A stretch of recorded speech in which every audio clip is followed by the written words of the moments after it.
live stream where we get you unstuck so you can reclaim your power and create happy, loving relationships. My name is Amy Shade. I am the host and producer of The Unstoppable You. I'm also a certified life coach that gets you unstuck. You know, we get you straight to those emotions that are keeping you where you don't want to be so you can really move forward in your life and your business. So as I was thinking about what I wanted to speak about, how I wanted to open up this live, I thought about peace. So I wanted to speak into peace as a way to be unstoppable, because our lives are being influenced daily by uncertainty. You know, one day things are opening up for us, we feel kind of safe, and then the next day people are getting shut down and there's a lot of, pain and struggle still. And we're trying to figure out like what's safe, what's not safe, what are we willing to live with, what are we not willing to live with. And being at peace, finding that peace while our outside circumstances are swirling around us is so important. It's important for you, it's important for your friends, your family, your loved ones, and for our partners. Our peacefulness then becomes the epicenter of our lives. It becomes the center of the tornado. It's a calm and quiet place. And with that, we can be unstoppable and move forward in our lives, even when it's scary, right? But there's something about peace that's like so, such a beautiful place to be when you need to make a move, okay? And it's not easy. I mean, I struggle for peace and to have a peaceful heart. That's a big struggle for me. This last week has been like a huge struggle for me to really find that place of peace so I can, wake up and even be with you here today, create this show, to find new possibilities, and to handle the new struggles that are coming my way, because I don't know about you, but things are a little bit the same but different, right? But I know that finding that peace is important in these turbulent times, because going backwards is just not an option anymore. And hiding and hesitating, I'm a reformed hider and hesitator, it really only keeps our light dim, who we are dim. And fear keeps us from shining brightly. And we at The Unstoppable are here to brighten your light. Right? We want to brighten your light. We want to have a communal, interactive experience so you know that you're not alone. And you can, and to help you give you that peace to navigate this new world. And that's like one of the visions behind the Unstoppable You live stream was to foster support and create peace and ease and new possibilities for you in your life after hitting a wall. And my vision was to create a live platform and assemble these heartfelt, wise experts so we can have conversations of hope. We can have conversations of strategies and laughter. We have to laugh because, you got to release that, right? And we can't go it alone. I learned that after the death of my fiance. And, it happened so fast. One day we were on vacation and the next 6 weeks later, he was gone. And, after hitting that wall, I knew that I helped heal through my relationships. My healing really got fostered by having access to experts like you have on this panel.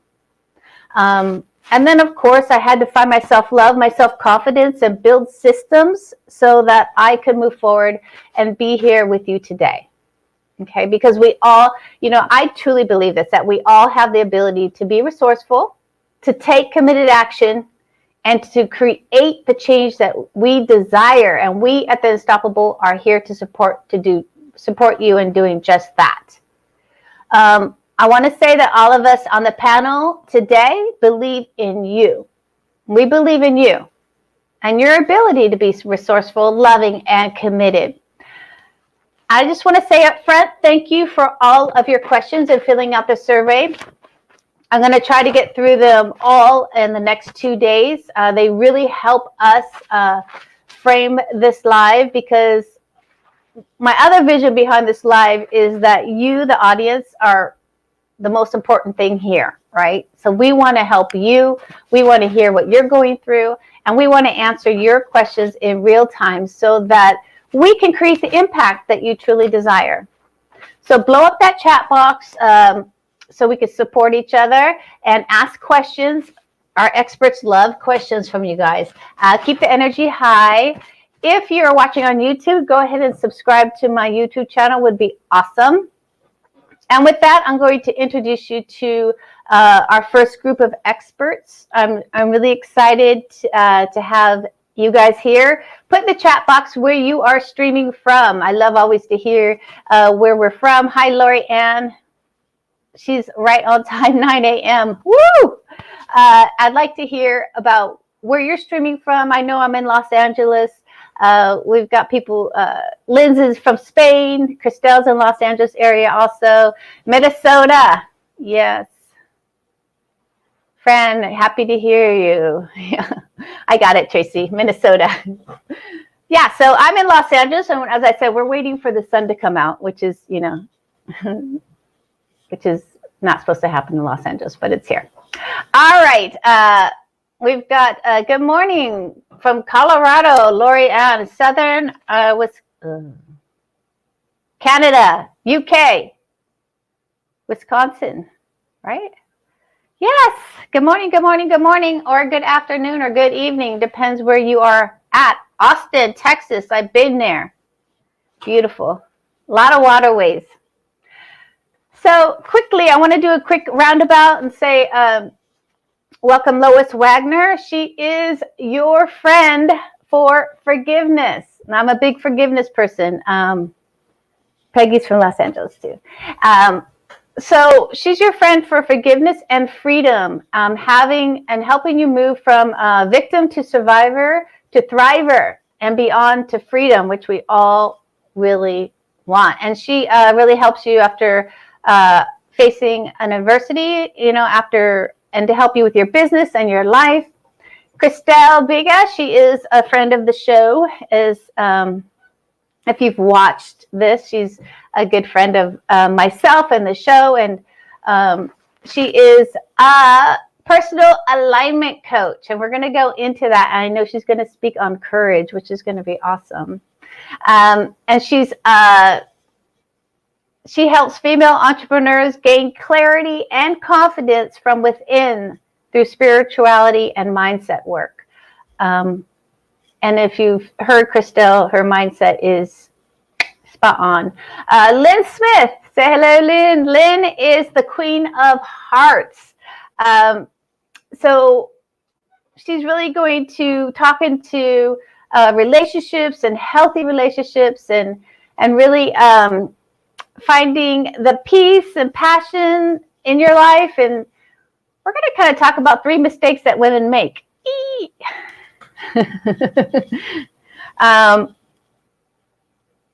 Couldn't get on through Facebook. I'm going to have to see if I can't fix that. Okay, with that, I'm going to go ahead and introduce Lois. So Lois, why don't you unmute yourself and tell us a little bit like what you do and really what you're seeing in the world today with your clients and where are we at with freedom and forgiveness? Hi, thanks very much, Amy. Hi, everybody.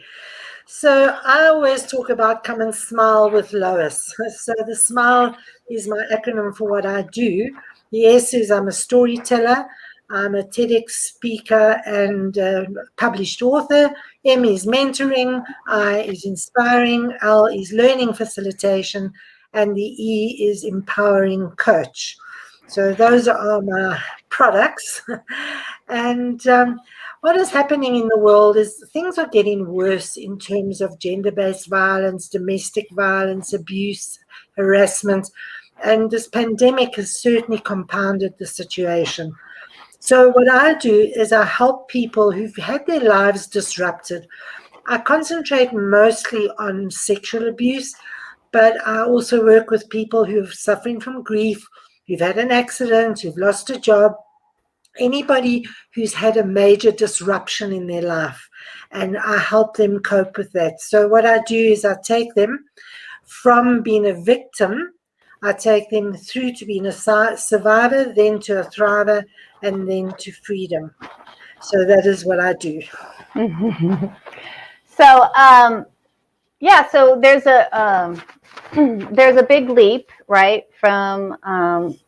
So can you talk about some of the things from victim to survivor, some of the aspects of that, and then from survivor to actually thriver and having that freedom? And what does that actually look like? And, kind of speak a little bit into that so we can get familiar with your work. Okay, so after you face that adversity or that challenge, you've been disrupted, what happens is you become a victim. And it's okay to be a victim. There's nothing wrong with being a victim. In fact, you are a victim because something terrible has happened to you. But it's very important that you acknowledge what has happened to you and that you divorce the experience from the emotions. Because as a victim, you are filled with all those negative emotions of hate and fear and disgust and blame and guilt and whatever all those negative emotions are. And so often people say, oh, get over it, you'll get better, time heals, things will be okay, just give it time, space will help. But that is not the way to approach it. You need to address those emotions. They're there for a reason. You have to feel them, you have to accept them and work with them and find the reason they're there before you move on to the next phase. So I work very much with people in overcoming, in understanding that emotion, what it's doing to them. Sometimes it serves you well, but more often than not, it's harming you. So I help people deal with those emotions and find more positive emotions to replace the negative emotions with. And once you've done that, you can move on to the next phase. And the next phase is to get to become a survivor. And you need resilience. And I'm sure Chriselle can talk about that because resilience requires courage. Resilience requires courage and creativity, and you've got to have a whole new dialogue. You've got to go through to understand what has happened, why it happened, where, what, why, how, who, and really investigate it and to reframe, refocus, and redirect your energies into that situation. But for me, survivor is still a struggle. The word survivor is struggle. And so many people say, oh, I survived a situation. And yes, you did, but are you over it or are you still having to deal with it? You are struggling. So the resilience gets you to that particular phase. And it takes time. It's important that you understand that nobody's journeys are exactly the same, and you may go through it much faster than the next person. And there are so many different healing modalities that can help you through the process. So if the first one doesn't work for you, hey, go for the next one. There will be something that works for you. So in my story, I was brutally attacked and raped and left for dead. And I was so angry. It happened way before the Me Too movement, and the word rape was never discussed in polite circles. So I immediately went into survivor mode because I wanted to change the world.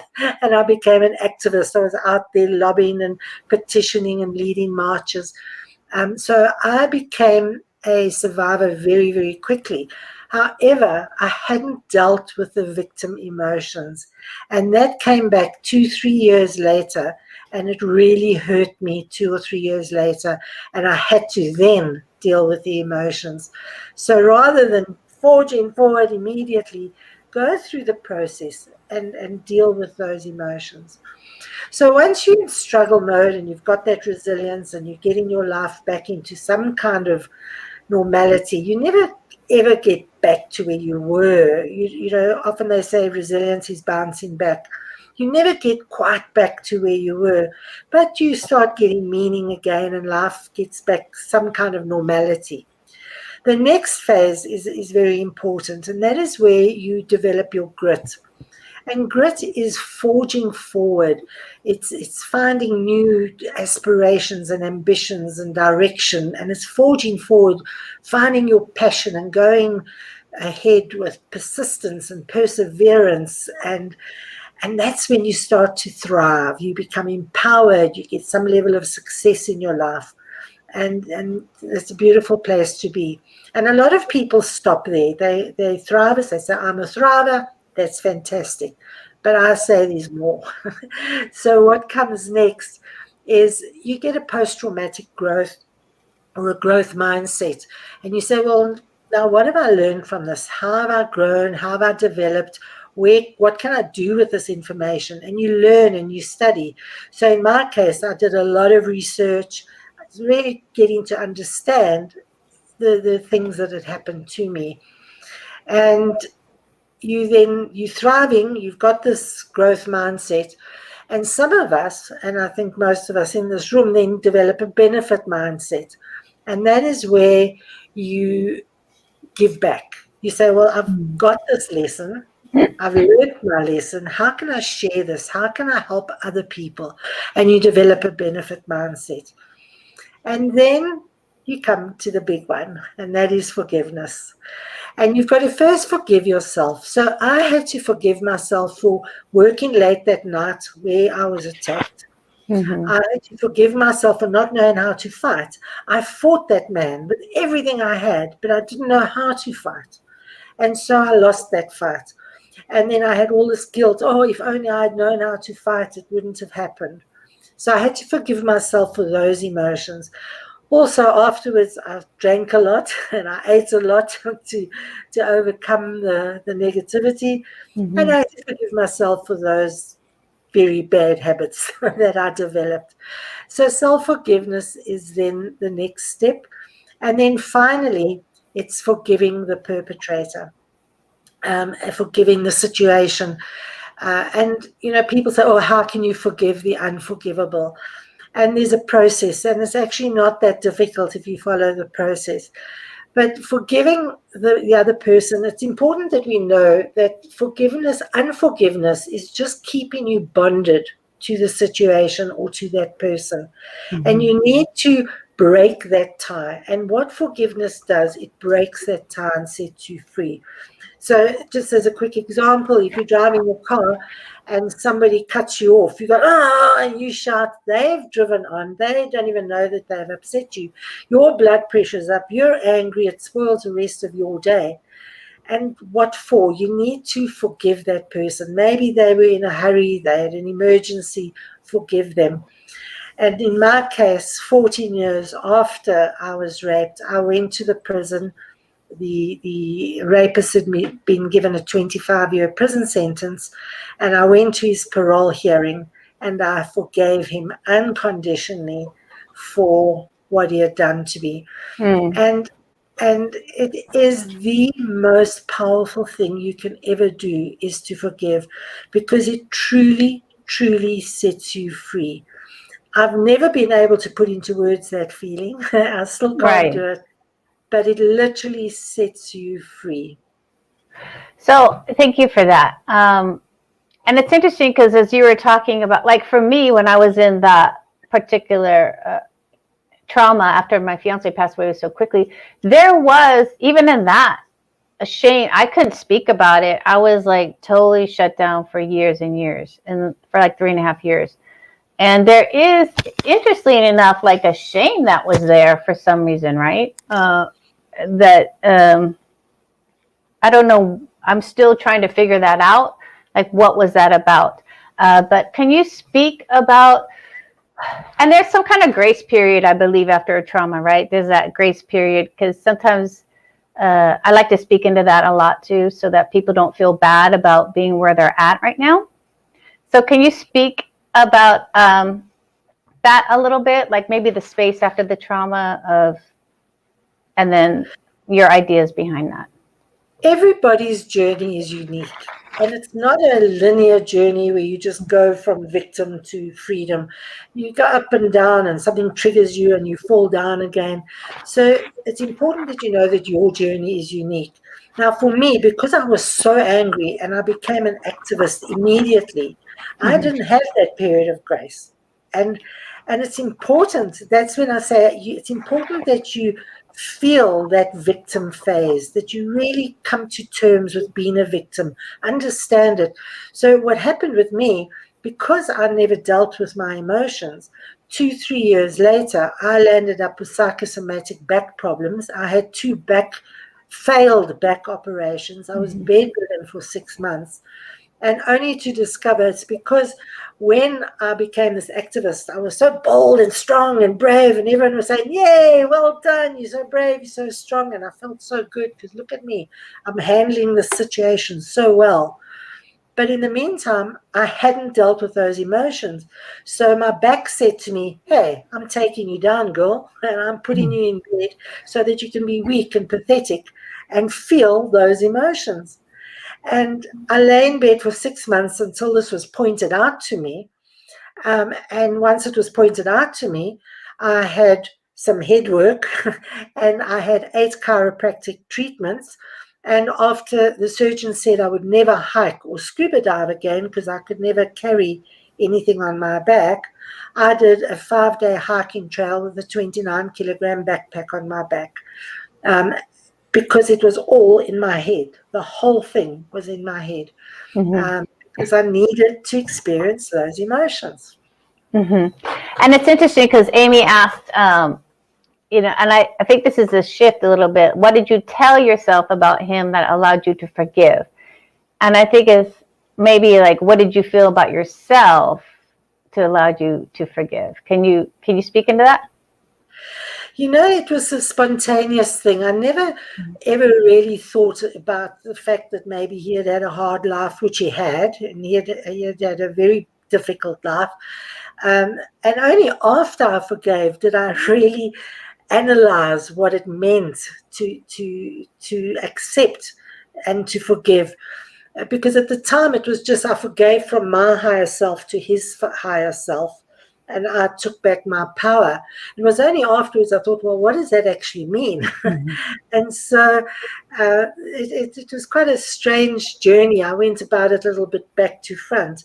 But yes, it's so important if you can sit down and say, where was that person at? And had that person known better at the time, they wouldn't have done what they did. They did the best that they knew based on their life experience. And if you understand that, you're already halfway to forgiving. I Mhm. didn't know that at the time. So it's a good thing to have that compassion for the person's life and the person's experience. Mhm. And I'm just going to take this on a relationship level, in the home relationship level, you know, not so out here with the extremes, but more like just in your daily life. How can you use, that this idea of forgiveness just in your daily life, like at Well, a more, yeah. well, I recommend that everyone keeps a gratitude journal. It's the thing now. Keep a gratitude journal, 3 things a day. I say keep a forgiveness journal, 3 things Mhm. a day. 3 things a day to forgive yourself for, and 3 things to forgive somebody else for. So little things. So it's the dog ate my slipper.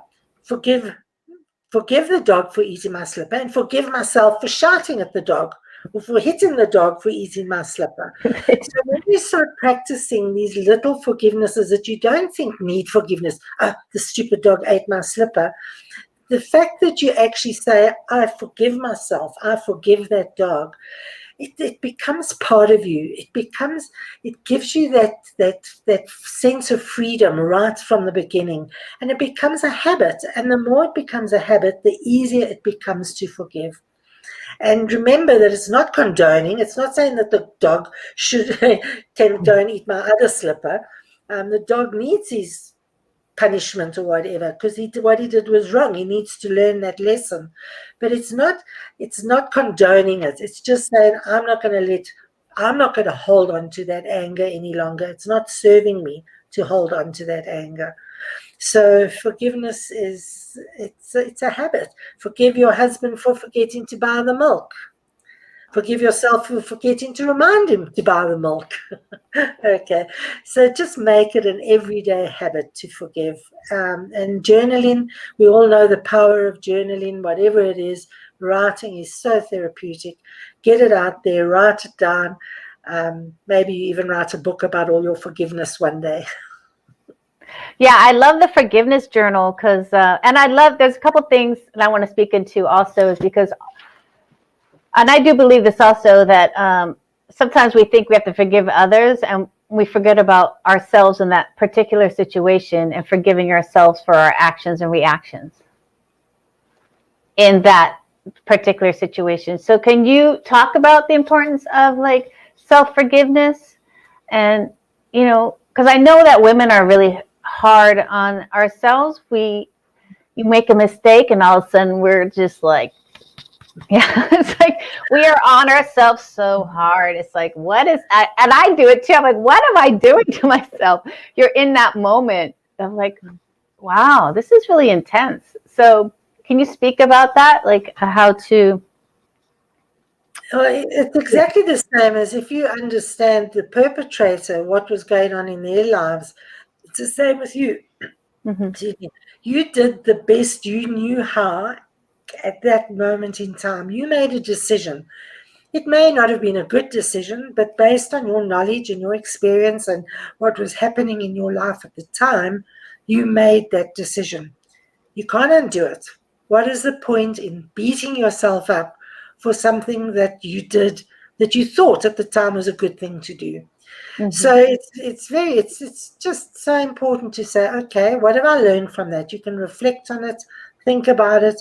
What have I learned? I've got a saying that I wrote. It says, pick yourself up, dust yourself down, laugh, forgive yourself, and move on with renewed vigor and determination. And it's important to have a little giggle about it, laugh at it. You know, I made that mistake. I did that silly thing. I didn't know how to fight, but boy, nobody's going to touch me uninvited anymore because I now know how to fight. But I didn't at that time. So how can I blame myself for not knowing how to fight? It was a choice I made at some point that I didn't need to know how to fight. Mm-hmm. I drank too much. It gave me comfort. It was the best thing for me at that time. Well, ultimately wasn't that good for me, but at that time it gave me that padding that I needed to move away from the pain. And so at that stage, it was important. So, yeah, I need to forgive myself for that.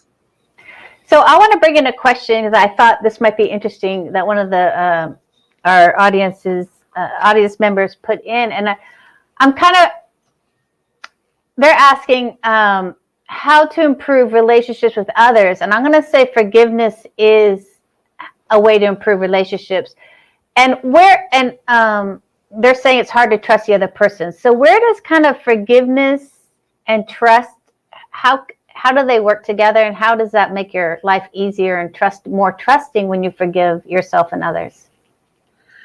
Well, I don't know if they are mutually exclusive. Mm-hmm. You know, you've got to trust that the other person is going to accept your forgiveness. Mm-hmm. And if they don't, it depends on what you're forgiving them for. And if they keep doing it, you've got to make a change. You've got to then make another choice. You've got to do something differently, especially if there's some kind of abuse. If the person is not going to change, you need to move on. You need to cut ties with that. So yes, you can forgive them, but say, you can have some rules. You know, you do it once and I'll forgive you. You do it twice, I'll forgive you, but you won't do it again because I'm out of here. So you've got to have boundaries. I've got another acronym called BRAVE, and if you work with the BRAVE acronym, the B stands for boundaries. It's about having your boundaries, letting your partner know what those boundaries are, understanding what their boundaries are, and then making sure that you honor each other's boundaries and respect. The R is respect. That you respect those boundaries and you don't break those boundaries. And if you do, sure, you can forgive them because they are human. They do make mistakes. But if they do it the second time, it's no longer a mistake, and you've got to make a decision, a different kind of a decision. Mm-hmm. So I'm going to switch it up a little bit and talk about from survivor to thriving, right? That's the step. So yeah, we often say, I survived that. I'm a survivor of this. So how do we then bridge that gap from survivor to thriver? It's just it's about deciding what you want to do with your life now. So in my case, I decided I wanted to change the world, and I didn't. And so I didn't become a thriver because I lost my business in the meantime. The place where I was working, I was in a business partnership. My partner betrayed me and I lost the business and went deep into debt. So I had to go back into the corporate world and get a job. And so I lost my passion, and I stayed in a survivor mode for quite a long time until it was renewed at a conference. A long story, but it was renewed at this conference and I got my passion back. And that is when I started writing a book right from day one after I was attacked. And it took me years and years and years to put that book together. But now my passion was back. I had the focus. I had the aspiration. I want to help other women. I want to stop sexual-based violence. Now I've got an aspiration and a goal. And now I'm working towards it and I'm putting everything I've got into that. And so that's when you start thriving. You're living your passion. You're doing what you're meant to be doing. And that's when you thrive. I love that. Yeah, because there is that step when you start, there is that step of surviving. You're like, okay, I'm ready for more. It is a physical feeling of like, passion is back. I remember laughing again. I remember like having that, the old self kind of come back, right? And then you're able to, as you say, like go for your passions and really lead with your heart with a new you. It's interesting, that transition. Can you speak a little bit into that a little bit more? Like, how did you, like, what was something inside of you that was like so different? Like for me, I could say it, but I'm interviewing you, so I want to hear like for you, your own, like, well, as I said, I was at this conference. I was in Thailand, and somebody on the stage said, has anybody out there got a big audacious dream? And if you remember, straight after I was raped, I became an activist, and then it fell by the wayside because life got in the way. And it was spontaneous. I don't know what prompted me. And I just jumped up and I said, yes, I do. I want to eradicate sexual-based violence. And everybody stood up and applauded me. And I thought, oh, okay. And so it wasn't a planned process. It was always there. I just let it lie dormant, and it needed something to remind me that is what I wanted to do. So the transition, and you don't actually see the transition. Sometimes it's just there. And you can do all these there's so many different tools to determine your passion. There's the ikigai, and there's hundreds of different tools to find out what it is that is your passion. And so go seek that help. Go and find the people who can help you do that, and find your passion. One of the ways of finding your passion is looking back to your childhood games. I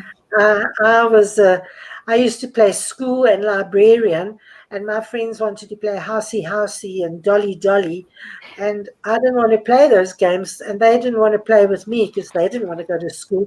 So I was a teacher right back when I was 7, 8 years old. I wanted to be a teacher, and then when I became a teenager, everyone used to say to me, stop acting. You're always acting. Stop acting. You talk too much. And what am I doing now? I'm acting. I'm talking. And so all of those were revealed to me. I just hadn't noticed them. And now I'm living my childhood games. Yes.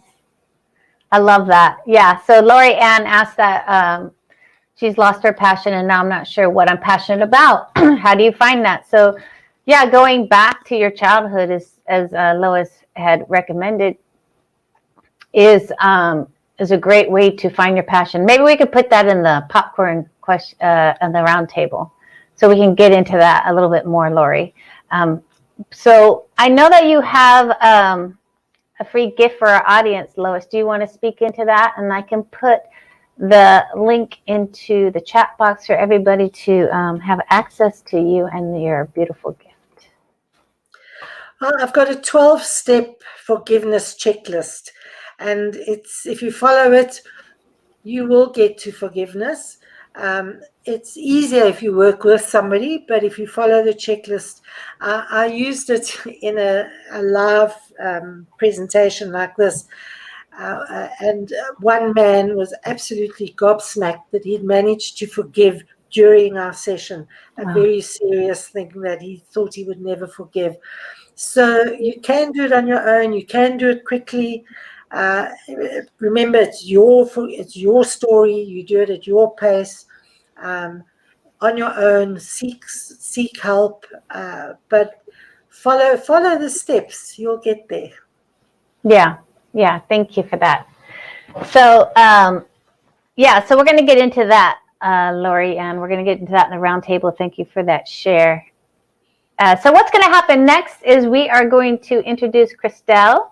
Why don't you unmute yourself, Christelle, and then tell us who you are and what you're seeing and what you do. Take it away. Yes, thank you so much. And thank you, Lois, for this amazing, amazing presentation. It seems like you set up the perfect stage for me to jump on and just share what I came here to share today. So thank you so much. It was amazing. So I'm Christelle Biga. I'm a regular, as you say, on the show already at this point. But if it's the first time for us to meet, I'm really happy for you to be here today, for you to show up and be here to receive what we came here to give you, with all the love and all the intention to really, really support you to take your life to the next level. So I'm Christelle Biga. I'm an inspirational speaker, podcast host, and personal empowerment coach. What the reason why I was saying that, and to answer your question, Amy, what am I seeing, right? Lois said something that is just going to allow me to build onto it. What I'm seeing right now in the world and with my clients who are female entrepreneurs or aspiring entrepreneurs is a lot of hesitancy, a lot of questioning or second guessing their decisions, a lot of self-doubt, a lot of, not feeling good enough, worrying about, is it going to work? Am I even, the person to do this? Am I even qualified for the dream I have? That's what I'm seeing. People second guessing, hesitating, wondering if they are good enough. And it's really big with women. So all they want in reality is just to believe in themselves again, just the way Lois found her passion back, right? Just feel that life back in themselves where they can feel unstoppable, which is perfect for this show, right? They want that fire back. They want to believe in themselves enough to show up, to go after these big, bold dreams, or even be able to dream again, enjoy their life, love their life again, or their business, whatever it is. Bring back that fire. That's what they really want. But it's just scary. And I just want to. Yes. Yeah, I love that. And I just want to say, like, sometimes we think that once we've done it once, we should do it all. It should be easy after that. Right? Like, but there is something about when you start growing and going up and up and outside your comfort zone, it's like you still got to get back in there, right? You still got to get back in there. Can you speak into that? Just keep revisiting that spot. Like, I don't know about you guys, but every week is different for me. Sometimes I need a little bit more reflection and peace and going in, and sometimes I'm off and running. So can you speak into that? It's not like a consistent thing. Yes, and I love that question because it allows me to be maybe in somebody's head right now asking, why is this girl talking about courage? Who the hell is she, right? And it really answers the question you just asked. When I look back, if you have noticed, I have an accent because I originally come from Cameroon in Africa, and I decided to move to the US 5 years ago not knowing what I was doing. I thought I had a plan, which a lot of people want to have before taking action. How am I going to do it? I need to do this. And I thought I had a plan, which usually happens. You think you have all your ducks in a row, then now you can do something. But usually in life, as you said, plans fail. And then what? What do you do when things now you don't have that fire anymore? Now all the things you thought were going to happen are not happening the way you expected them. What do you do? How do you keep going? In my case, when I arrived with my head full of dream, I had really nobody waiting for me here. It was just one of those courageous decisions that I made. I want something more. I don't know what is your big dream or goal right now. And maybe you're questioning. I didn't. I just said, hey, I want to go to the US because it's the land of possibilities. I want something bigger for myself. So I'm going. So I came with my heart, full of hope, my head full of dreams, had a little bit of money, $2,500, whatever. I had nobody waiting, and I thought I had a plan. But right at the moment I arrived at the airport, an immigration officer decided to deport me because he said I was coming to work as a prostitute. Don't ask me if I looked like a prostitute. I don't know. Whatever. He wanted to deport me. So at that very moment, all my plans failed. And those are the moments, to answer your question, Amy, when things are not really going the way you expected, how do you keep going? How do you keep that fire up? How do you keep showing up with the same level of courage? You have to have a vision that is bigger than all your challenges. That's really what kept me going. That fire that I had with my big goal, my big dream, my big vision. When I was it was really traumatizing. First of all, I could barely speak English, so it was really hard for me to even defend myself when he was accusing me for all those things. And I ended up in a detention center. It's really a jail. They call it detention center because they say we are not prisoners, but we are in jail. That's what it is. For 9 good months, I had to stay there. I already had the option to give up. And we all have that option. When things, go bad, or like you say, you wake up, you don't feel like it, you can just give up, leave it, go back to your normal life, job, pass whole old habits, whatever feels easier to do, feels safer to do. I had that option on the table. I didn't have to stay there for 9 months. I could have just signed a deportation paper and go back to my country.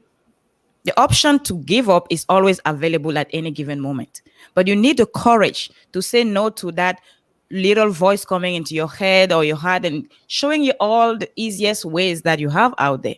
So that's what keeps you going up. A strong vision, a strong desire. That's why it's so important to have that fire to begin with. To begin with, you don't need a good plan. To begin with, you don't need to know all the answers. To begin with, you really don't need to know all the hows and when and why.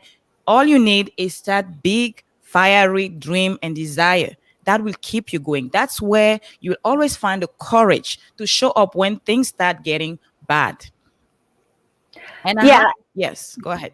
Sorry. Yes, and I just want to speak into something that I heard from Suzanne Evans, who's a business coach and person. And she says, 80% of our strategies fail. And it's the 20% that we make money on. And if we can give ourselves that, like 80% of things might fail, and that's kind of normal. Like for some reason, we think that everything once we make a decision, it should just be streamlined. There's some kind of expectation, like you were talking about. So for me, that statistic was very comforting, right? Because sometimes we get frustrated. So can you speak about, when you are in that moment of like, this is too hard, and I want something so bad, but we all reach those moments. So like, this is at this moment, I don't even know what to do. It's too hard. Can you speak into like, what can we do in those moments? Because they do come. I mean, to all of us, they come and then they go, then they come, then they go. I mean, I'm just going to say that's normal. I like to normalize that because there are times where you're like, whoa, how do I get out of this today? So can you give us some tips on that so we can, help our audience out there? Do you think I had those moments when I was in jail for not doing anything wrong? Yes, I had those moments, right? I did have those moments of, why am I doing all this to myself? Why am I going through this? And you fall into that victim mode. Why are they treating me this? Why I didn't do anything wrong? They are bad, I'm good, whatever, I'm the victim here. And why? And you cry. So how do you get out of those moments? First of all, give yourself permission to be in that moment of breakdown, of the whole world is against me, nobody supports me. I wish my spouse was, believed in me. I wish I had more money. I wish the pandemic didn't happen. When you are in those moments, give yourself grace and be there. Cry if you need to cry, let it out. Let it out. Because one of the things that sometimes brings us to that space where we can't get up anymore is because we have tried to suppress so much things that one day we just can't handle it anymore. So when you feel those emotions, really be in contact. I'm really big at being connected to my emotions, allowing myself to feel that way and pay attention to the conversations I'm having. That's really important because we think we are all those feelings happening. We are human, so we have those emotions, we have those feelings, but we are none of them. We are not the feelings, we are not the emotions, we are not the thoughts that start coming and telling you all the options you have to just give up. Pay attention to that conversation and remember during those moments that, hey, I'm having these emotions, but I'm not those emotions. And if I'm not those emotions, if I witness them, I can change the type of thoughts I'm entertaining right now. Okay, yes, you can give up. You don't have to go through this. Yes, those people, should have believed in you. Your spouse should be better. All those things. You'll pay attention to that conversation. And then you decide. It's again a courageous decision to make to say, I am going to choose to not depend on all of those circumstances, right? When I feel like, oh my gosh, this is so hard. Yes, maybe it is, but I can also choose to see it differently. That's really a decision you have to make, which is hard. For believe me, it's hard. It feels easy to cry and just sit there and be the victim, but it takes courage to decide that, hey, yes, this is what I'm seeing right now, but I want to see something different. I want it to feel different. And now, what can make me feel different? What can help me see things differently and open up? You don't have to have the answer right away because sometimes we are so, it has to happen now. No, give yourself that grace of, I don't see yet the end result. I don't see yet light at the end of the tunnel. I don't know yet how to get out of here, but I know there is a way. Just keep that, decide to stay in that space of, I know there is a way out of this situation. I know there is a way to make this work. As Susan was saying, in terms of business, maybe I've tried 80 strategies that failed, but I know there is probably one strategy out there that is going to work for me. What is it? And stay open to that. Yeah. And as you're speaking about that, I could just, we all have different personalities. So all the fixers, all the doers, they're just trying to like, how do I get the solution quickly? Instead of like slowing down and like just staying there for a minute and just experiencing that. So Kate says, yeah, agree. So desiring to dissolve the doubt and fill up with self-love. So can you speak about doubt a little bit? And, Yes. okay. Yes, doubt, usually we're not trained to go to the bottom, the root cause of how we feel or what we think about ourselves. Why are we doubting? If you are second guessing your decisions, if you are hesitating to make a decision because you're doubting yourself, there is a story. You were not born doubting yourself. Kids don't doubt themselves. They don't care. They just show up. They want to fly. They just want to fly. You need a parent out there to be like, you can't fly, bro. But you don't come to this planet doubting yourself. You come thinking you can really do anything. You can stand on top of a building and fly. You can, walk when you are 6 months. That's why sometimes baby try and they fall, because you come with that belief that you can do anything you want. And along the way, life tells you otherwise. Maybe somebody in your environment told you, who do you think you are? What are you even thinking? Forget about it. It can be anyone. Or maybe you even just saw somebody try something and fail. Somebody you thought was capable of doing anything and that person failed, and you created a story. So self doubt really comes from stories and meanings we gave to events. That's why it's so important to not be attached when you are even in that process of going after what you want to create, that big fiery dream you have. Be detached. What does that mean, being detached? Know that the result you're expecting, or maybe the deadline you have put, might happen or might not happen, and it's okay. It doesn't mean anything about you. Self doubt comes when we make the result we expect mean something about us. If I get the result I want, it means that I'm good enough. If I don't get that result, it means that I am not good enough. We make it mean something about us, when in reality, it just means that you did something that didn't work, period. It doesn't mean anything about you. It doesn't mean that you are not good enough, you're a failure, you're not smart. It doesn't mean anything. But we create all those stories based on situations you have been through. That's where self doubt starts. So when you are in that space of self doubting, second guessing yourself, I want you to, first of all, always remember that those are stories. This is straight up the truth. That's why I proved to you that you created those stories growing up. You were not born self doubting yourself. So now that you know, when those self-doubt conversations start in your head, you're already aware that those are stories. Now ask yourself, when did I start believing that I'm not good enough, or I'm not capable enough, or I'm not qualified?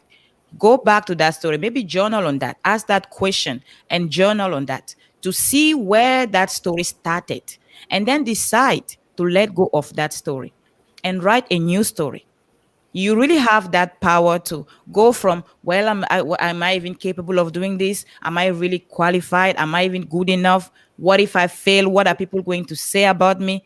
To go back to the story of, no, it doesn't matter if it doesn't work. I will go do it again, because it doesn't mean that I'm a failure. It just means that that strategy, that plan didn't work. But there is something else. What it is, let's try again, right? If you need to cry in between, go for it. But just remember that, hey, it doesn't mean that I am not good enough. It doesn't mean anything about it. So being able to detach yourself from the outcome, from the result, don't attach your value to the type of result to achieve, is really important for you to stay in that space of whatever happens. Yes, maybe I will cry in between, but I will keep showing up for myself, for my vision, for whatever it is that sets my soul on fire. And I do want to say also, thank you for that. I do really want to say it's interesting because self-doubt and confidence, like you really kind of have to just go through the fire. Like you just got to do it. And being detached from the outcome is important, but it's like there is that gap. It's like you have, for me to be here today, I had to do things that were uncomfortable. I wasn't always at peace with my decisions and feeling good. In fact, most of my decisions moving forward in my life were a struggle for me, were difficult.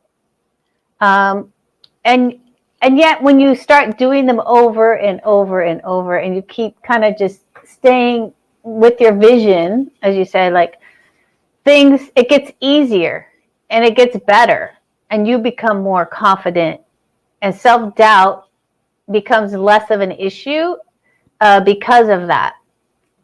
So can you speak into that? Like, how come, do you believe first and foremost that we think that it shouldn't be hard, or should be easy, or should, like, we shouldn't have these struggles, or what's going on with us with that?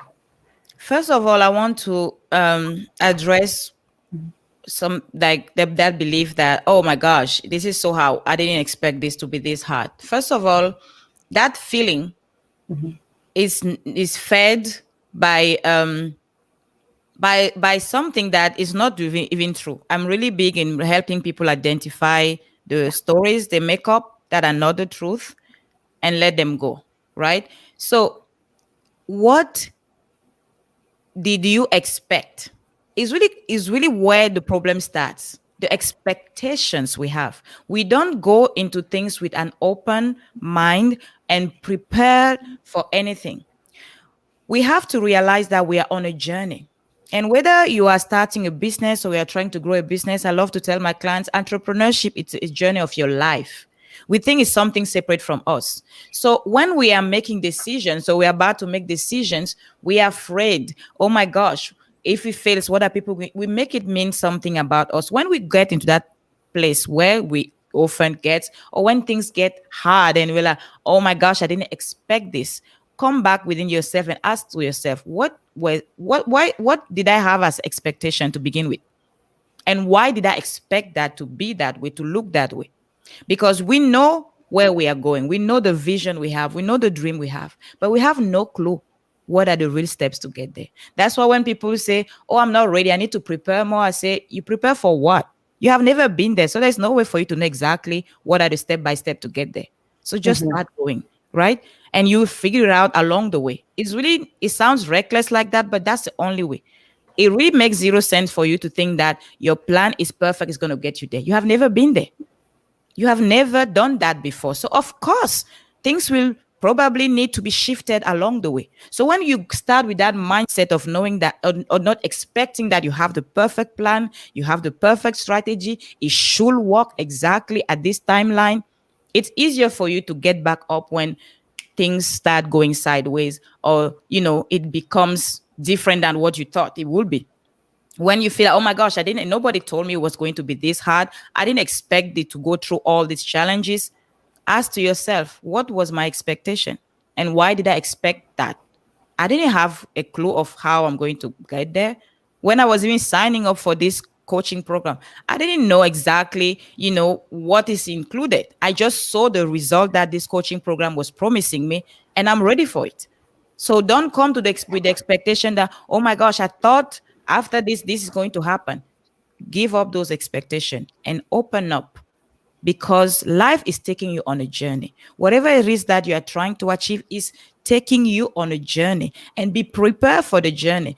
Some Earl Nightingale said, success is not a destination, it's a journey. And in that journey, be willing to, go through waters and rivers and mountains. Have no expectation. Be open to the unknown, because that's what it is. You're on a journey of the unknown. You know where you want to be, but you don't know how to get there, and be okay with that. Yeah.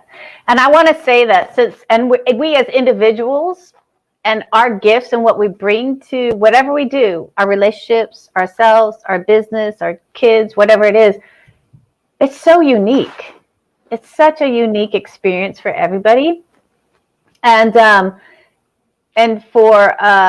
that space to happen, that if you look at someone else and they're doing it one way and it's happening that way, you can't expect that it's going to happen for you in that way, because you are a totally separate entity with energy and different ways of thinking and doing. And I think letting go of that is a huge one, that you get to be in that, in the beauty of you and who you are. And this is leading me up to this question from one of the audience members. This is why I'm setting this up. So, and really to embrace that we are different, and it's not, one journey is not going to look the same. It's all going to look different. And someone asked, like, how to recognize their self-worth. And this is kind of leading up to that. And I know you would speak well into self-worth, and what would you say? Like, when someone asks, how do you recognize my self-worth? What's your response? I want to make sure I understood the question correctly. They want to feel their self-worth, or they want to identify when they are struggling with self-worth issues. Okay, I will try to speak on both. Hopefully they will find the answer in what I will share. But if you are struggling with self-worth, again, I think I touched on that a little bit earlier. You created stories. There is a moment where you started feeling unworthy, and you have to go back within yourself and find the moment where it all started. You can use journaling, you can use meditation, you can use, I love tapping. So whatever works for you, use that to go to the root cause. And even if you don't find the root cause, what something else you can do is really first to remember that if I am worthy, which is the truth, I have an illusion right now that I am not worthy. Why am I holding on to this belief? How is it serving me? we have to remember that our brain, when it comes with all those stories, is just trying to keep us safe. So, what am I really afraid of here? And open up to receive the answers. It doesn't have to happen right here and right now. We really have to let go of that need for things to happen like in a minute. Give it time. Yes. And also, when you know already that, okay, this is a story, that's why it's important for people to know that they are not their thoughts, they are not their feelings, they are not their emotions, they have those things. So, okay, I identified I have a story right now that makes me believe that I'm not worthy. Is that story true? Tony Robbins said something beautiful. He said, if you cannot prove that in front of a judge in a court of law, it's not the truth. So if you cannot prove right now, like in front of a judge, that I am unworthy, this is my evidence, forget about it. That means it's an illusion. And make a decision to let it go. Shift it. You can start creating a new belief. And for you to maybe remember or remind your brain that you are worthy, you can create your personal mantra, whatever it is. If you need to say it every day or post it in front of your mirror, just write it. I am worthy. I was born worthy, and I am worthy. If something makes you feel unworthy, maybe because you have tried something before, or you don't have what you want in life and you just feel, oh, maybe I'm not worthy of the things that I want in life. If that's the story you're entertaining, just think back to all the things that you have, wonderful things that have happened for you in life. And I'm sure sometimes people feel like nothing has never happened for me. That's not true. Again, another story. Really pay attention to those stories you're entertaining and make the decision anytime one of those stories show up to remember that this is not true. What is the truth? This is what I'm choosing to believe from now on. And I'm going to do what it takes. Maybe if I need to create a mantra, I'm going to create one. If I need to meditate, whatever I need to do to come back to the truth, I am doing it. Now, if you are wondering if you are worthy of the thing you want to achieve, or you are asking, okay, am I not showing up because I don't feel worthy? You want to identify if it's a self-worth issue that you are struggling with. It's really easy to know that.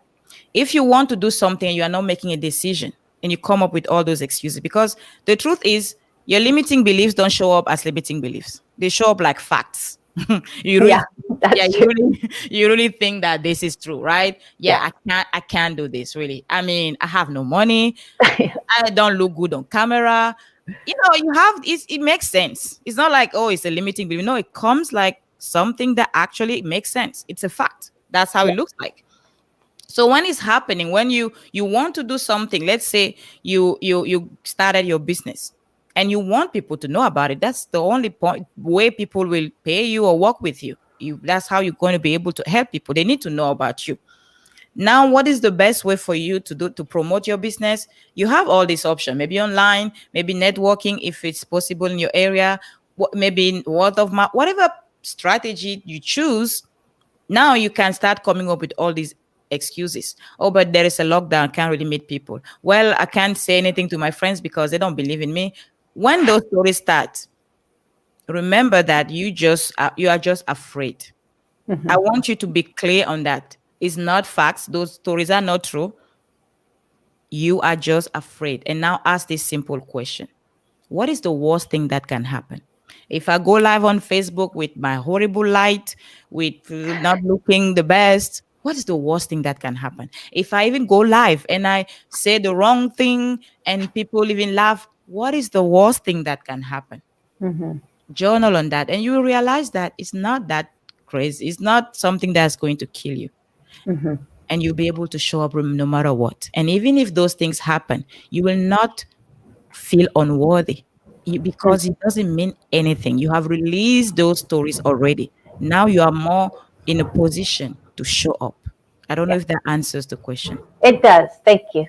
So I know you have a free gift for our audience. Mm. Do you want to speak into that? I'm going to put it in the chat box for you right now, everybody out there. Yes, so I want to offer a 30 minutes complimentary session to whoever feels hesitant right now, want to start showing up with more courage.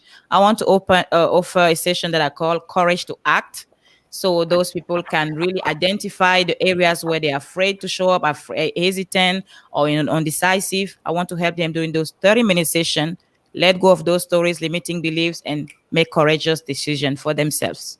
Thank you. So thank you for that, Christelle. So we're going to go into the roundtable section of the Unstoppable You.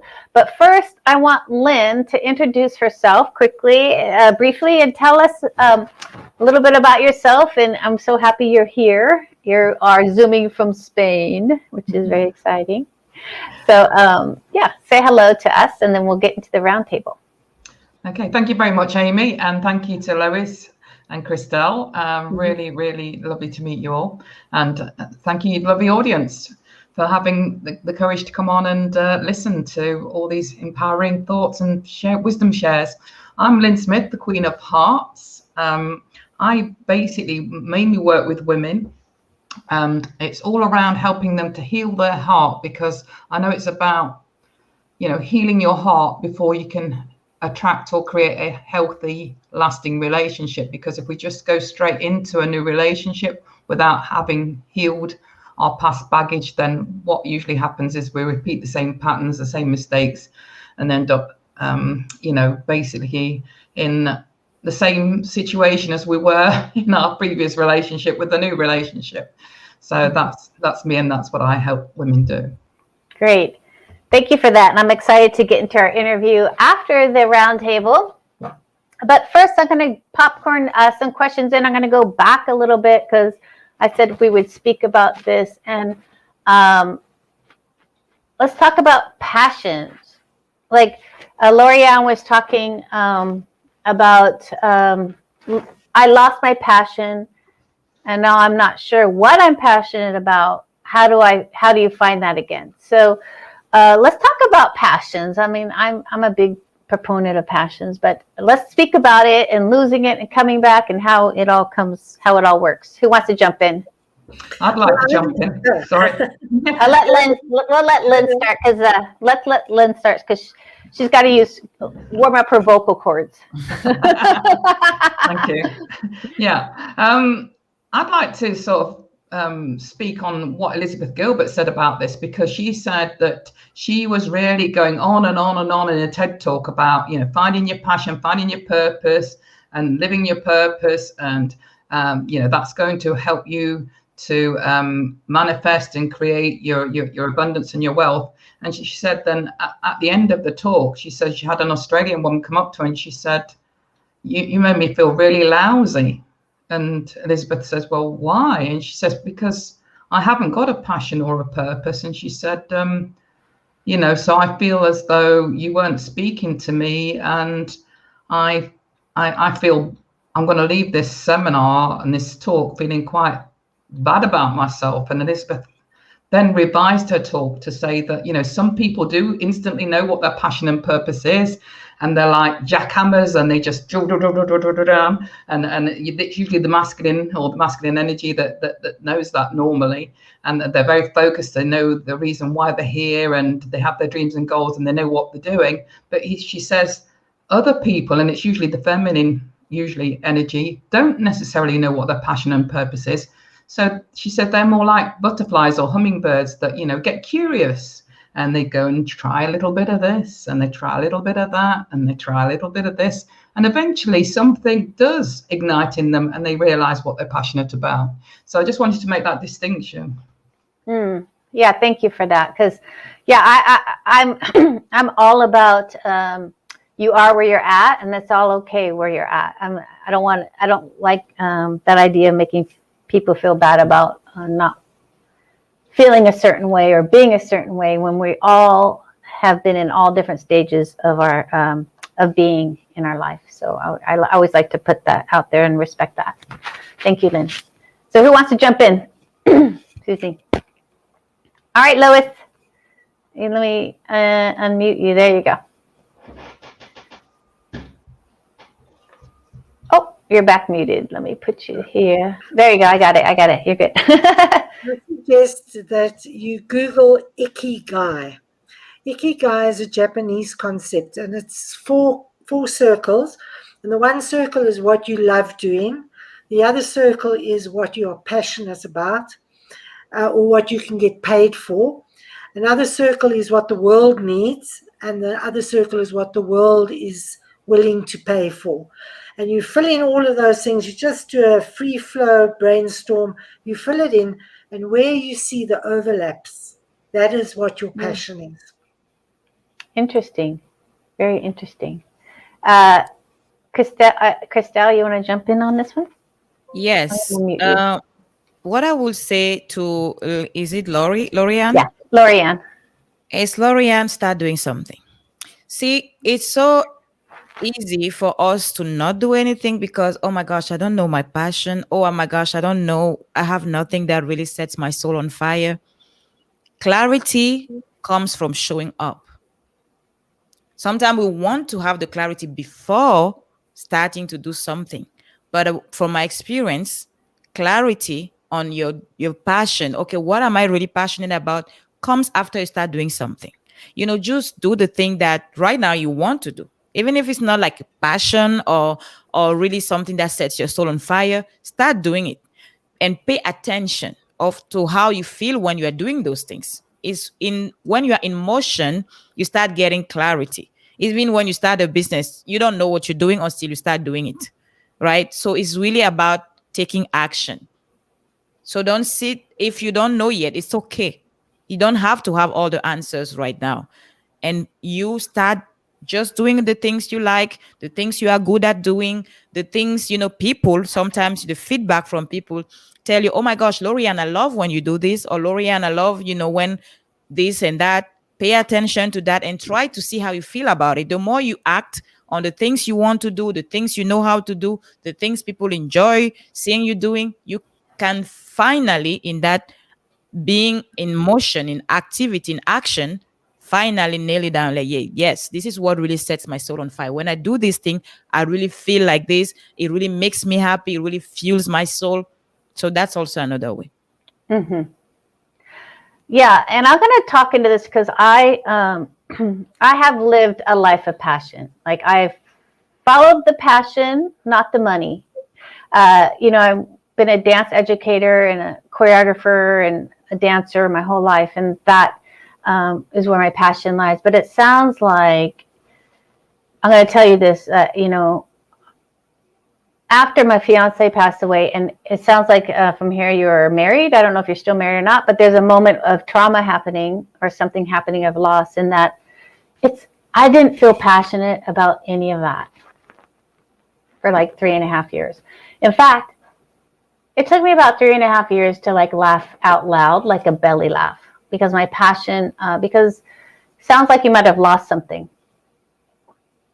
So give yourself that time and that grace, because like in my own life, like seriously, I did not laugh for 3.5 years until like I saw this, I was driving to work to teach, and I wasn't even passionate about that, right? But I had to go to work. And there was like a small dog and a huge dog. And the small dog starts going, and the huge dog was so scared of the small dog. It was like refusing to go across the street. And I finally laughed. After like 3.5 years.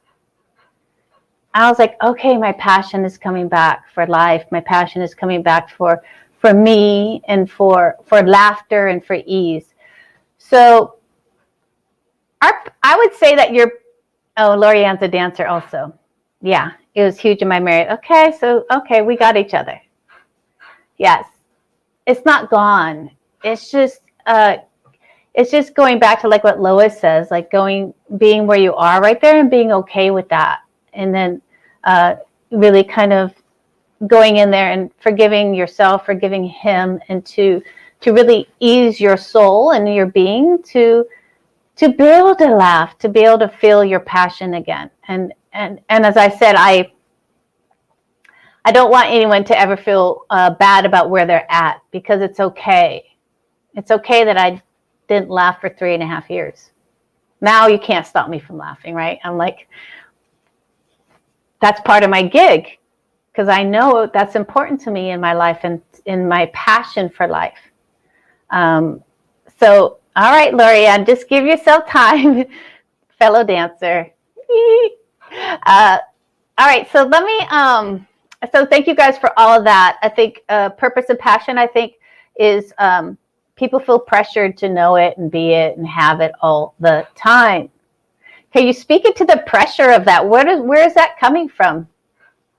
Anyone want to give their 2 cents? Like, we should be can we speak a little bit into that and release some of this, like a burden almost, like a guilt, Yeah. or something, right? Yes.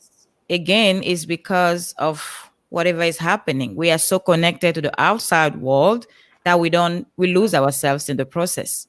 That pressure comes, everybody, maybe my friends, this is happening. I should also be doing this. But do you want to do those things? But if you don't ask those questions, you're not connected to yourself to feel into what feels good to you and be okay. Because it also takes courage to own what you really want, especially if it's different than everyone else around you, right? If you are not married and all your friends are married, it takes courage to say, I'm okay with it. But if you are not in that space of courage, it's easier to get pressured and be like, oh my gosh, I should also find a partner. I should also become a mother. I should also be doing this kind of money in my business. That's when the pressure really starts. When you are disconnected from what you want and you are more focused on what is happening outside of you. So I will say, if you are in that feeling, that pressure, I should be doing this, ask to yourself, what do I really want to do? Because the pressure starts when we start looking outside of ourselves. I call it shoulding all over yourself. Yeah. Or shoulding all over somebody else. So Lois, why don't you jump in, Lois, and then we'll go to Lynn, and then Oh, we missed your video. We lost your video, Lynn. There you go. I wanted to add a little bit about the limiting beliefs as well, because a lot of those beliefs are not our beliefs. They're the beliefs of our parents and our grandparents and our other ancestors that we live.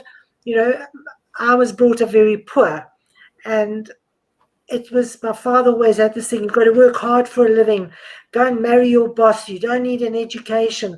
And I grew up with that belief that I must just go and find a man and get married. Why get educated? Why become a career woman? And I really believed that, but it was not my belief. So we have to look at those things that we inherit, both from an upbringing as well as from genetic memory, because we carry memory in our cells from our ancestors. So look at those things that are blocking you as well. Thank you. Lynn, you want to jump in on this? The pressures, this like feeling like we should have the purpose and a passion in our back pocket like this, I don't really think I can add anything than what the girls have already said. It's down to us comparing, isn't it, ourselves to other people and what we are our own unique selves, and there's no need to do that, and the more we stop doing that and become more of who we actually are and just the best version of who we are, the more we can embrace letting go of the need to compare or judge ourselves against what's happening for others. Yeah, and I just want to say, because I do a lot of, as I say, this is a monthly live, and I do hear from a lot of people, and this purpose and passion and all this is just on us. And I would say, just start with the things that you love to do and start small, and just like, do I actually love doing that, or do I think I should be doing that? Like we talked about the shoulding and thing. So yeah, I just say, and I'm going to say about passions also, is like we have pressure that we have to be good at something to do something. I'm like the worst sewer, but I had to sew my curtains. Okay. And they're crooked. It's fine. But for some reason, I'm okay with doing something badly also. And I think that because I had that passion to make curtains, I just had to do it. I did it badly, but I did it, and it's okay. And just to follow that, you don't have to be good at something. You could just do it and just enjoy it anyways. And that really opens up your heart. I don't know. I just think that passion is really about heart center and just having fun. So I feel as well that we get going on to what Christelle was saying. bogged down into being worried about making mistakes or perceiving rejection or failure as something bad, when actually all it is feedback. If we can just embrace those things as feedback. In fact, there was, I forget her name, but she was I think one of the few billionaire females in the world at the moment, but she's was the inventor or did something around spandex, and she said one of her things around her dinner table that her father taught her was to talk about what mistakes or failures, or it's all perceived at the end of the day, that they've had that day, and then they said what mistakes or failures or what things made them feel rejected that day, and shared, and then they would say, well, what did you learn from that? And so then talked about what they learned from it. So they never saw those things as being a negative. They always perceived, any rejection, any mistakes, any failures as being something great, because, oh, I've learned this today. I'm telling you, if I had a family, I would definitely have that at the dinner table as a practice. Absolutely. Because as I said earlier, like Suzanne Evans says, this business life, and I'm sure life in general, many times is 80% failure of strategy, not failure of you, but failure of the strategy, and 20% success. So I always get a lot of E's at statistics like that. As a mathematician, I'm a mathematician also, so it's like, okay, that makes sense to me. All right, that's good. So I'm on track. So Margaret says, Kate says, Lori Ann says, thank you so much. You're all amazing. Kate, thank you, ladies. Lovely to share. Margaret, great information to put into action. Love that. So grateful that you shared your information. So thank you for that wonderful roundtable. And now we're going to go into our interview with Lynn Smith, the Queen of Hearts. So, Lynn, tell us about you, a little bit more information about you, and what you're seeing out in the world today, and who you work with. Yeah, as I say, I work with women, primarily helping them to heal their heart, because that's the main thing that I think we forget to do on our journey. We quite want to go into this instant gratification of dating and maybe going to a matchmaker without actually, first of all, recognizing that, before I meet somebody else, maybe I need to embrace this period of being single to prepare, and heal and get rid of any baggage that I might be taking into my next relationship. So I help women do that by, getting in touch with and knowing more about who they are and identifying what past hurts, heartbreaks, and traumas they've had, so that we can help them to release that in a fun, natural, and nurturing way. Yeah. So what's the process? Because we break up with someone. And then all of a sudden we're back in a relationship real quick, or we wait a year and get into a relationship, whatever it is. But so what's the missing link there? Like what's the what happens when you jump right in without really looking at yourself and really going deep of that? I think the best way I can explain it is to go a little bit into my personal story, and mine is very similar to Lois. I went in a situation, mine's quite a harrowing story as well, where in my teens I was raped as well, and I in those days, this was in the 70s, I didn't tell anybody about what had happened to me, and it happened to me twice, different guys at different times, and I didn't have a close relationship with either of my parents, and they weren't particularly great role models for a relationship either. They had a very volatile relationship. So I kept it all within me. So by the age of 18, I was literally contemplating taking my own life. And, I was in a situation where I'd got the means to do that, because I was working as a veterinary nurse. I was living above the surgery. I'd got the keys to the poisons cupboard. And I can remember actually going and opening it and taking off the shelf the bottle of the substance that I knew would kill me. And I got as far as that, but obviously didn't go through with it. in my life, but it was the impact that those traumatic events had on my future relationships, which helped me to now be in a position where I can help women identify, what it is in their own past that now are affecting negatively and impacting their current or past relationships. So for me, I just want to help women identify that I have been through similar experiences to probably what they've gone through. And I actually then did go on a phase of being a bit promiscuous.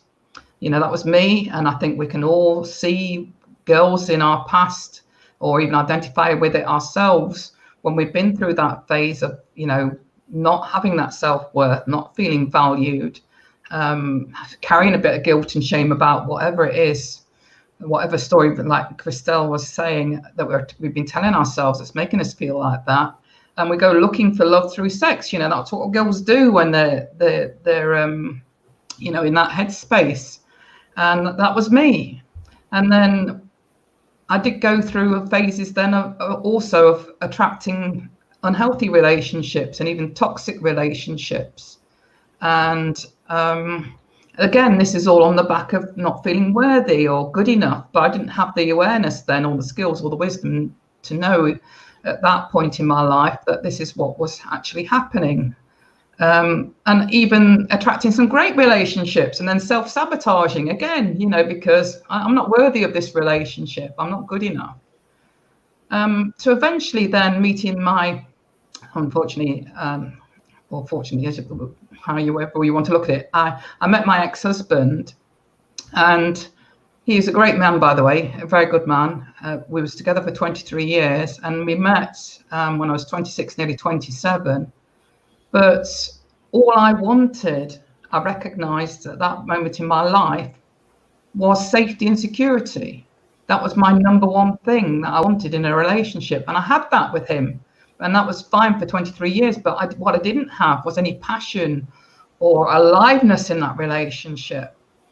And unfortunately, I felt called to leave that relationship because I didn't know how to heal it. I didn't know how to make things any different to what they already were. And I felt called to leave that relationship, even though he was a great guy, a great husband, and a great father to my two daughters, because I just felt there was something more. I just felt like I want a relationship where I feel alive, where I feel passion, where, I feel something more than what I'm actually experiencing in this relationship. And I did leave that relationship, broke him, devastated him. But then within 6 months, I did attract, the relationship that I was actually looking for, where I, was experiencing that passion, that aliveness, and feeling fulfilled, and knowing now, what, I now understand what it is that creates that, but I didn't previously. And it's actually educating women now as to what those lessons were that I actually learned to enable that for me to be my reality in my life at that moment in time. Mm-hmm. So what's one of those lessons? Well, the biggest one is I learned that we all have masculine and feminine energy. And the way I'd like to explain it is, if you are in an opposite sex relationship, then usually your more dominant or your natural core energy is the same as your gender. It isn't always the case, but usually it is. So what that means is, if you're the woman in an opposite sex relationship, then your natural core dominant energy is the feminine. And in the man's case, it's the opposite, that his natural core energy is masculine. But we have both. We have both. And what actually happens is, if you can imagine this is a heart rate monitor, and you've got the masculine energy as a line at the top of the heart rate monitor, and the feminine energy is the line at the bottom of the heart rate monitor. If you've got polarization, in other words, a gap between those energies, then you've got a pulse of energy that's going between the masculine and the feminine. And I only have the masculine as the line on the top because I prefer the man on top. That's just my little joke. But it can be the other way around. So long as there is a polarization between the energies, you've got an alive relationship. Mm-hmm. So in other words, the more feminine you are, to his masculine, the more you're going to have that polarization and the more passion and aliveness you're going to have in a relationship. What was actually happening with my ex-husband is that our energies were very much in the middle, because we've been educated and parented to be more gender neutral, so it's very much operating in the middle zone. And also women default, on the back of hurt, heartbreak and trauma into masculine energy. That's our protection mechanism. So we're stepping into that without actually realizing that we're doing it. And also, on the back of the feminist movement, we've been, again, educated to be more masculine because, we've deemed this is what we need to do or be to succeed in the workplace. So it's okay to use masculine energy. That there's a reason why we've got it. And it's okay to be, in your masculine energy if you need it in the workplace to be more in control and assertive. And it's okay to be in your masculine energy, in a sporting environment, for example, to be competitive. That's a masculine energy trait. And it's okay, to be in masculine energy if you need to heal from any past heartbreak or trauma. But where you need to sort of shake it off and recognize that it's not being helpful is in your intimate relationship. Because if you are in that masculine energy, what's going to happen is if you're very much in that masculine energy, you're going to create conflict, because what's going to happen is that your man is going to feel that you're in that masculine energy, and it'll be like two stags butting heads. He'll actually feel like there's another man in the room, but not actually consciously know why he's feeling that. It's not as though, as I say, we've been educated or parented as to what works in relationships. Yeah, so I want to speak into that because, I think we do things for benefit. Like, so one of the benefits of like being in that feminine energy and I think it's like, I can't even say the word, boistering up the man, like, giving him in that masculine space. And like, what's the benefits of us getting out of the masculine and getting into the feminine, and just, because I think the benefits are what we strive for. Right. So what the benefits? So I personally think, and I've never had a woman disagree, that what we want in a relationship, and this is what we all want and crave, is to feel that passion, that aliveness, that real deep intimacy, and that deep love and connection. So if you're wanting your man to behave like, a real hot, healthy, red-blooded male who wants to pick you up, throw you over his shoulder, run up the stairs, throw you on the bed and ravish you because he's got so much desire and hot energy for you, then that's the benefit. That's the benefit of being in your feminine energy, because you're helping him step more into his masculine. The more feminine you are, the more he steps into his masculine, and he thinks, I'm really attracted to this woman because she's oozing this feminine energy. And that's what's attractive to men. That's what creates the chemistry. Whereas if you're in this middle zone where we've all been educated to be more gender neutral, you've got a relationship that's a friendship, basically. And at its very worst, it'll start flatlining. And which is what happened with me and my ex-husband, and it might as well have been dead, because there was just no, okay, it was okay. We were settling for an okay relationship. And what also I discovered is that there is healthy and unhealthy masculine and feminine energy as well. So in a toxic relationship, you've got that polarization, but obviously you've got the masculine in his unhealthy masculine energy and the feminine energy in unhealthy feminine energy. So although there's polarization in that relationship, it's coming from a fear and lack and unhealthy place, which is not what I'm condoning, obviously. I hear you. So there's a couple things coming my way.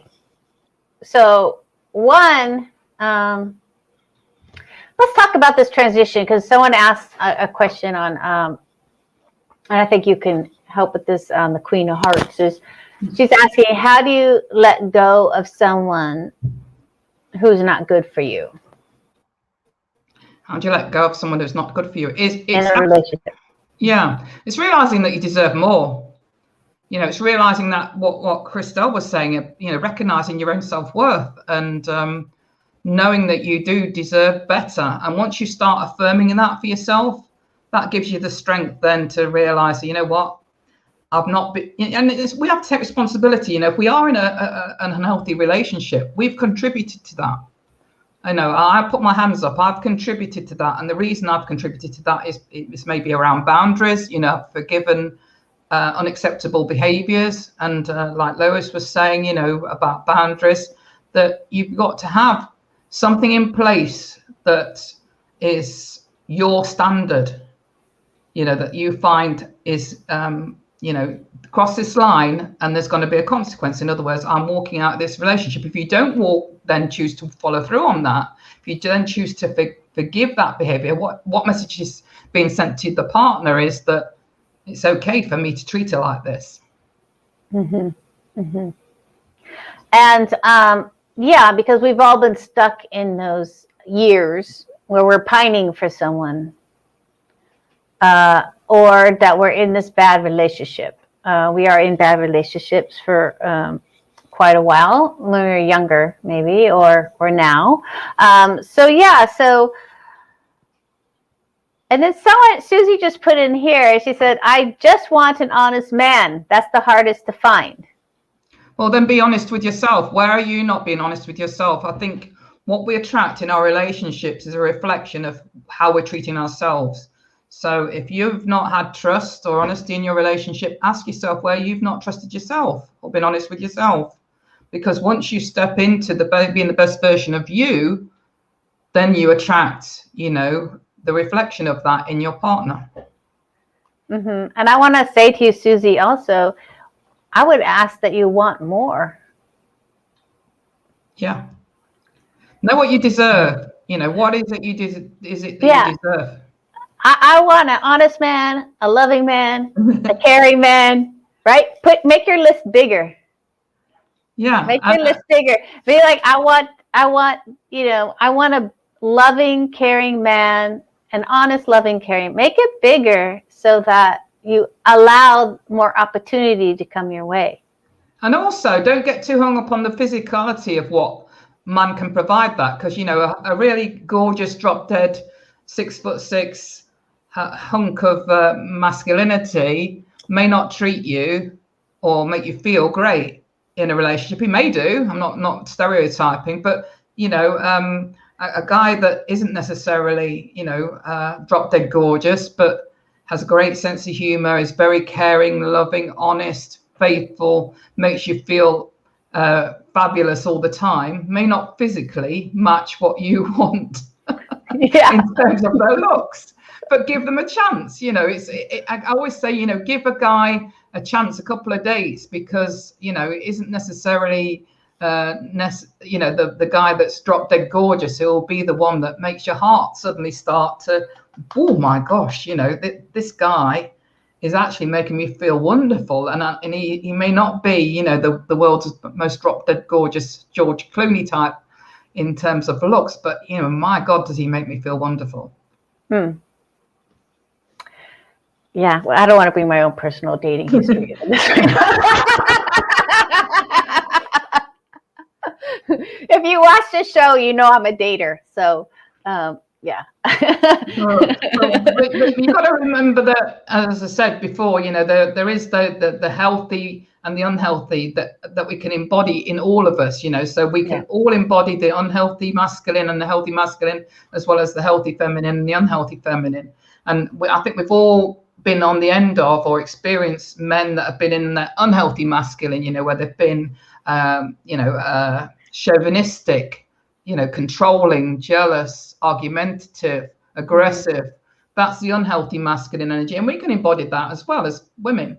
And then, you know, the unhealthy feminine is that needy, desperate, submissive, subservient, victim mentality. And they usually attract each other. So you have got polarization in that relationship, but it's unhealthy, and it's all based and coming from a place of fear. Whereas, you know, what I'm educating women to be is knowing that they can, you know, attract a healthy masculine energy. And the healthy masculine energy is the chivalrous man. You know, he's assertive, he's chivalrous, he's protective, he keeps you safe, he keeps you secure, he makes you feel great. And the healthy feminine is, you know, that sensual, playful, flirtatious, nurturing, caring energy. And that's what I'm hoping that, you know, we can create worldwide is these healthy relationships, being our healthiest version of ourselves. Mm-hmm. Mm-hmm. So I know there are you must see some patterns that women, mistakes that women make in all of, however, in all of this.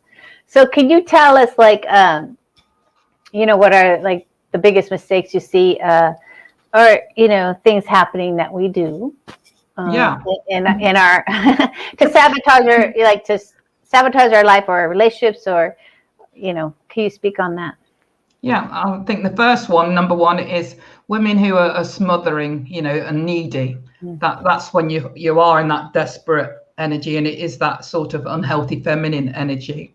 So we're coming across as very needy, very smothering. Men can pick up on this, and you know, it's our responsibility to make sure we can create our happiness for ourselves, not be codependent on somebody else. So in other words, you know, your partner shouldn't be somebody that completes you. They should be somebody that complements you, so that you are strong in your own skin, you're happy in your own skin, you know how to you know, look after yourself and you know, enjoy your life without needing him, but he will be the person that complements that rather than completes. You feel as though you're not complete without them. Yeah, that's a big one, and I think what was interesting is that you said men pick up on that energy. Like, we think that, you know, they don't. I don't know, but I agree with that. Men pick up on that, and they either run from it or they dive in there really deep, right? And then you have like a shift there. Yeah, you'll either attract a toxic, unhealthy masculine on the back of that, or you know, you'd be very lucky to attract somebody who isn't, you know, because we attract usually the polar opposite of what we are exuding. So I want women to know that, you know, we are responsible for what relationships we've had, past, present, or current. And some ladies I hear are saying they're too independent. Like, can you speak into that? Since I have you here, I'm just going to bring that into you. Like, are women too independent? Like, and where's the line? Yeah. So if you're the sort of person who is very independent and you want to be in charge of a relationship, that's you stepping into and defaulting into masculine energy. You might not even be aware that you're doing it. And as I said before, you know, men again pick up on that. So they'll either step more into the feminine, which will then you won't be necessarily attracted to that yourself, because we're not, you know, especially high achieving, ambitious women that we are. You know, we want a strong, healthy, masculine energy. So, you know, if he's stepping more into his feminine, we're not going to be attracted to that. But he'll only do that if we're strongly stepping into that masculine energy, or he'll feel, again, that masculine energy coming at him. And if he's a strong masculine male himself, again, like I said before, you're likely to create some conflict, and he won't be attracted to that. You know, he won't be attracted to you in your masculine energy. No matter how drop dead gorgeous you are, he will not be attracted to that, because he'll just sense there's another masculine energy in the room, and I'm the man. I'm the man in this relationship. So if you're being pushy and the one leading that relationship, he's going to be pulling away, and you won't even necessarily know the reason why, and you won't necessarily know the reason why. So that's very important to let go of the need to be in control, you know, and learn how to relinquish control, because then what you're doing is giving him the space to step into that masculine role and be the man in that relationship and take care of you and drive the relationship and take charge. And that ultimately is going to create more intimacy, passion, and love. So number 2, what's another mistake that we make that you see it? That's number 2, 3. That was is the you know, if you're the one that's in control and taking charge. Being in that masculine energy. So number 3 is if you are the sort of person that creates a lot of drama, You're a bit of a drama queen. That's another, sort of trait of being in a bit of unhealthy masculine energy. Men don't want to be in a woman who is always emotionally freaking out or, wants to get involved in volatile arguments. That is a big passion killer for him. He wants to see that you're in your healthy feminine, your soft, natural, flirtatious, sensual self, and that's what men really, really love about women. And it's a lot of women, are reluctant to be their natural feminine self because they say, oh, well, that isn't that just being like a bimbo or an airhead? No, of course it's not. Of course it's not. Men do love intelligent women. They just love intelligent feminine women. Yeah, and as you say that, because God, what was it coming up for me was so interesting. In my own experience, when we get over emotional, like, men are fixers, so they want to help us and fix us, and when they can't, they just probably, it seems like they feel bad or they feel like they're letting us down. I mean, I don't know, for me in my own life, except for one instance, and that was with my fiance, it's like men can't handle a lot of emotion in women. It's okay if you're coming from a healthy place. If you're coming from a desperate, needy place, no, or you're being volatile or overly dramatic. But if you're vulnerable from a healthy, strong, feminine energy space, if you're really, showing your vulnerability from that space, that is massively attractive to a man. Mm-hmm. All right. So I know that you have a gift for our audience. Yeah. So can you speak into that? And then I'm going to put it into the chat box. Okay. So it's a free gift. It's all about how you can create more love, passion, intimacy, and peace from listening to a 3-minute a day powerful relationship affirmation video. Beautiful. So that's in the that is in the chat box for everybody out there. So this has been a beautiful segment with you guys. I know that I'm glad that we were able to get to our chat box and answer questions out there. And I thank you guys for Lynn and Lois and Christelle to give your expertise to the show and to our audience out there.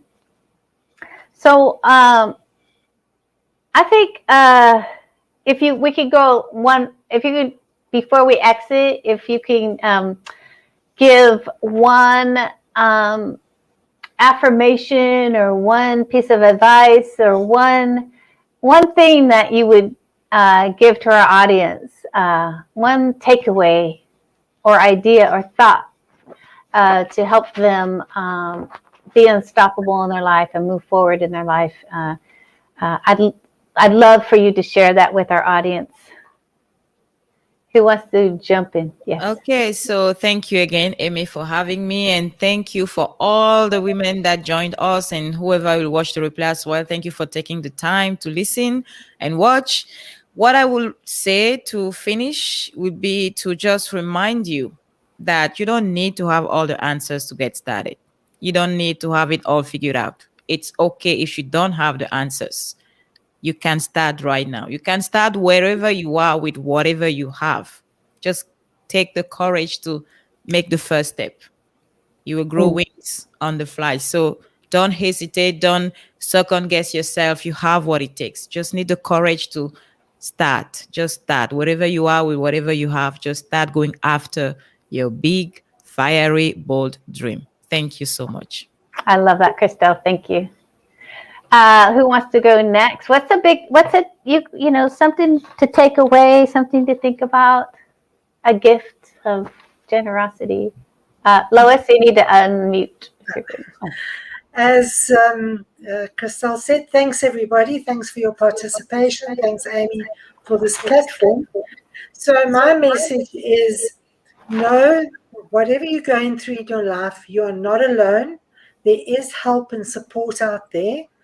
And find it's your own journey, and you need to find your own path. So I like to say, be bold, be brave, and fly free.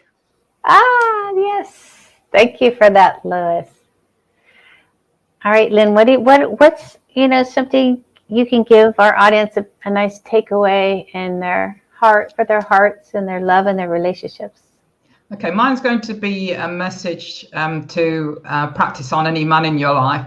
And it doesn't necessarily have to be a potential partner or current partner. You know, you can practice it on your brothers, your boss, any man. But, you know, allow him to give you the gift of helping you. And what I mean by that is, in today's society, you know, we're obviously perfectly capable as women of carrying our own bags, of pulling our own chair out at a restaurant or opening our own door.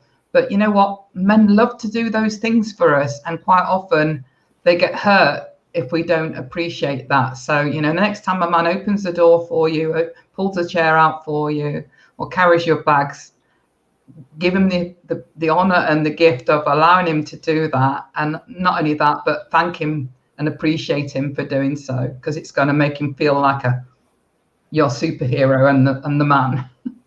Yes, it makes you look him straight in the eye and say thank you. Yeah, absolutely. With a flirty twinkle. As I say, I'm a dater, so I've been practicing. Well, you guys, ladies, thank you for being a part of the Unstoppable You. This is, I don't know if you know this, but this is the 10th Unstoppable You live stream. It's been a beautiful 10 months that I've had in this process, because I get to meet and interact and create relationships with people like you.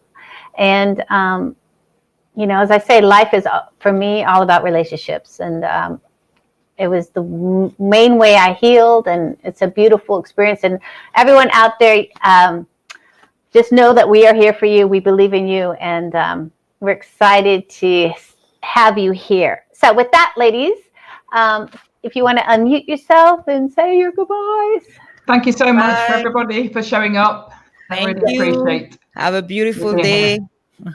All right. Bye, you guys. Bye. Bye-bye. All right. So everyone out there, we are moving on to our second segment of the Unstoppable You. That was awesome. And I love all the participation in the chat box. As I say, the passion and the drive behind this show is for you to get your questions answered in real time. You and what you're going through in your life really drives this live, the direction it's going. And I want to speak into that because, again, I have you fill out a survey if you desire. And many of you, it's always number one is self-love. You know, you guys really want to get into self-love and what that looks like. And interestingly enough, I did an interview with Christelle a couple of weeks ago about self-love. Like, what is it? How do I get it? And I want to speak a little bit about self-love and ask you as an audience member to actually define self-love, because I think, what actually is self-love? We talk about it all the time, but what does it actually mean to you? So I encourage you to first define what self-love is and what that means to you and what it looks like, because everyone has a different interpretation of self-love. And for me, my journey into self-love and finding my self-love after the death of my fiance was radical acceptance. You're welcome, Kate. That, to me, was like the first step towards self-love, is radical acceptance. And that acceptance was, I am in shock. I'm not sure what to do. I'm here. I'm not happy. Like, I got really real with myself. I didn't pretend about I was in other areas of my life, like everything was fine. No. That radical acceptance really allowed me to connect with myself. And I think sometimes we forget to do that. We forget to just be okay with where we're at. And in my journey, I use that spiritual teaching of you are where you're supposed to be.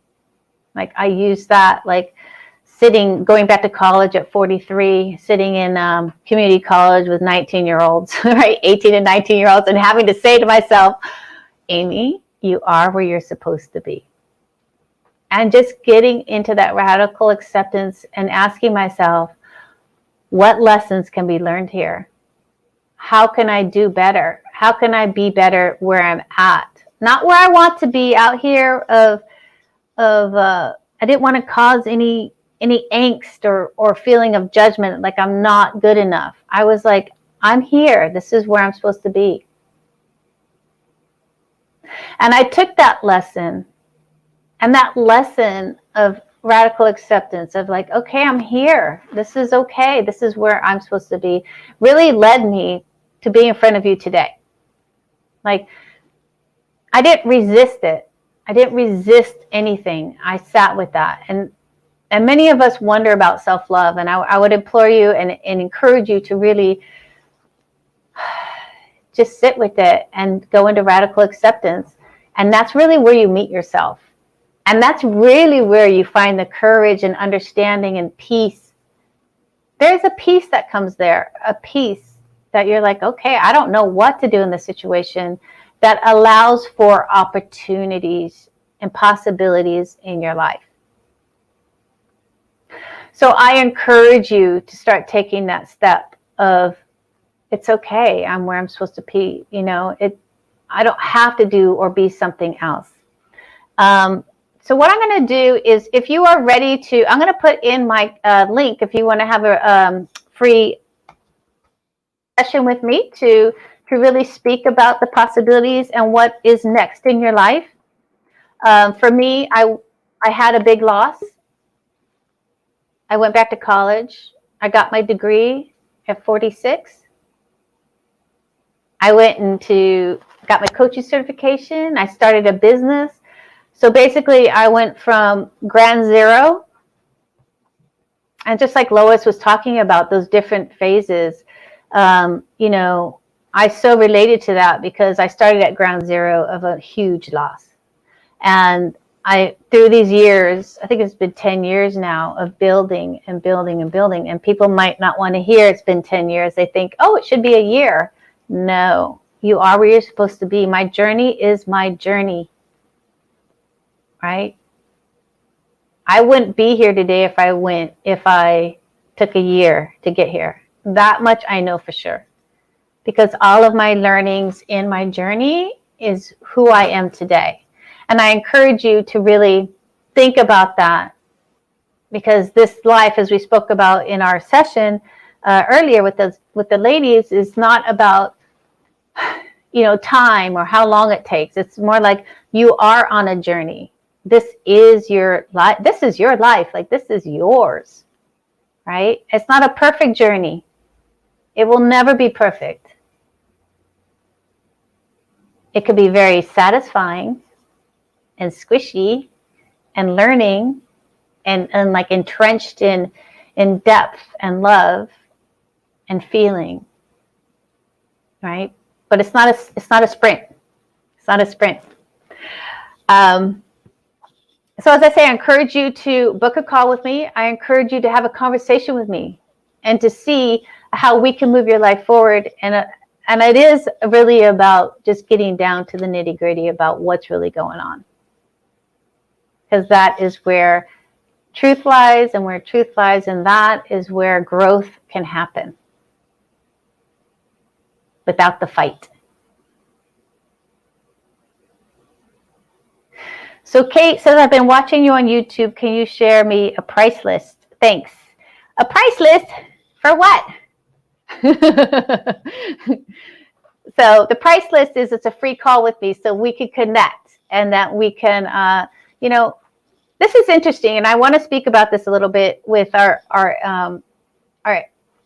coaching and who we are. It's like, many times we offer these free calls to you guys because we want to see.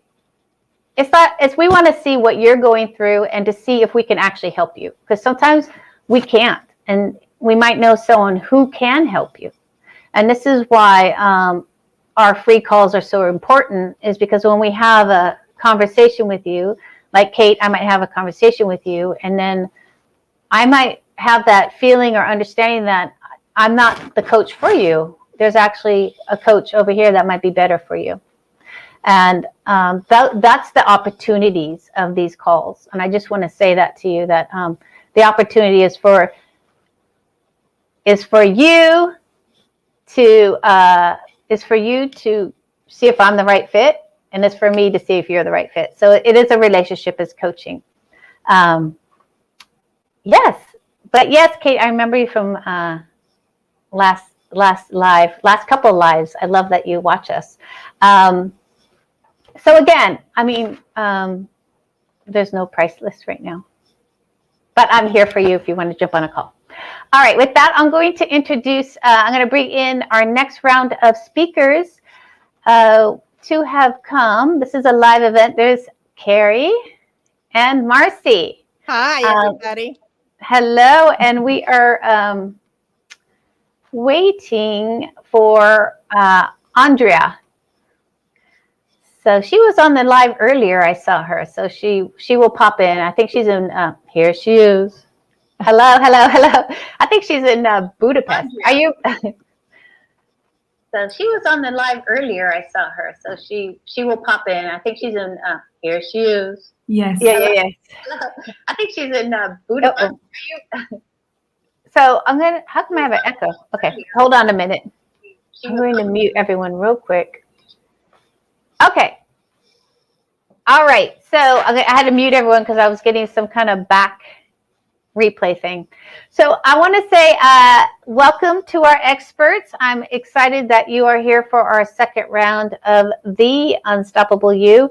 Last segment was awesome. We had lots of questions from the chat box. I would say keep blowing up the chat box, ladies. We love your questions. So I'm going to go around the table a little bit and introduce everyone. If you could raise your hands, say hello. So I'm going to Grisha Andrea. Grisha.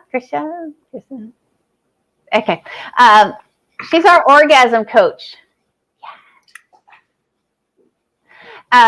She has a unique approach to trauma, healing, and grief recovery, and has changed thousands of women's lives in the last 16 years. And then we also have Marcy Newman. She is the Heart Shift coach. Hello, Marcy. You've got a lot of initials here. The Reverend, is that right? Wow. Registered nurse. CHTRMT, and you are the Heart Shift coach. You're a professional energy healer, which I don't know. I've been doing Reiki for the last 3 weeks. I've been having it done. It's been amazing. And also this Carrie Lee, she is an alignment expert. She's a friend of the show. She's been on a couple times. She helps individuals gain clarity and flow within their body, identity, and mission.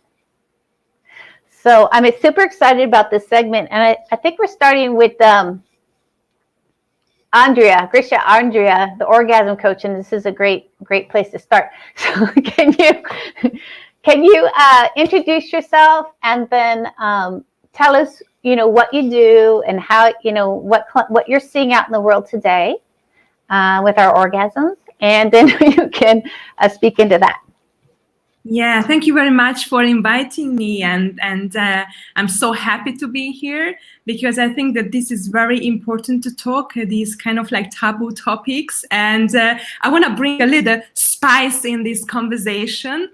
And I'm helping mainly women and working with mainly women, but also men and couples as well, who, for any reason, they cannot enjoy pleasure, orgasm, they cannot go in deep intimacy, they have scarcity and also traumas or unrecovered grief around their past. And I help them to create a safe and intimate, pleasureful and orgasmic life. And I feel that this orgasmic life is a lifestyle. So it kind of like from trauma, from abuse, to fully free ourselves and create an abundant and happy and free life.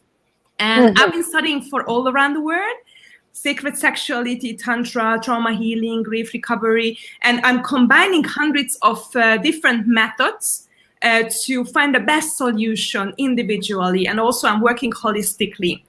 And before I'm going a little bit deeper, I would like to reflect a little bit that when I got your invitation, I was sitting a little bit to what unstoppable you means to me, and how can I contribute to this conversation, because I feel this is really, really important. And I would like to share something shortly, what I found, what is going on in this world right now. How can I, in the kind of like bigger perspective, that when I'm unstoppable, so I try to imagine that how I can feel that I'm unstoppable, and I started to use this affirmation for myself to feel, how it's resonating to my body, and then I'm feeling that I connecting with my true power, that I'm powerful, but not on with this fight mode, but it's a really, really deep,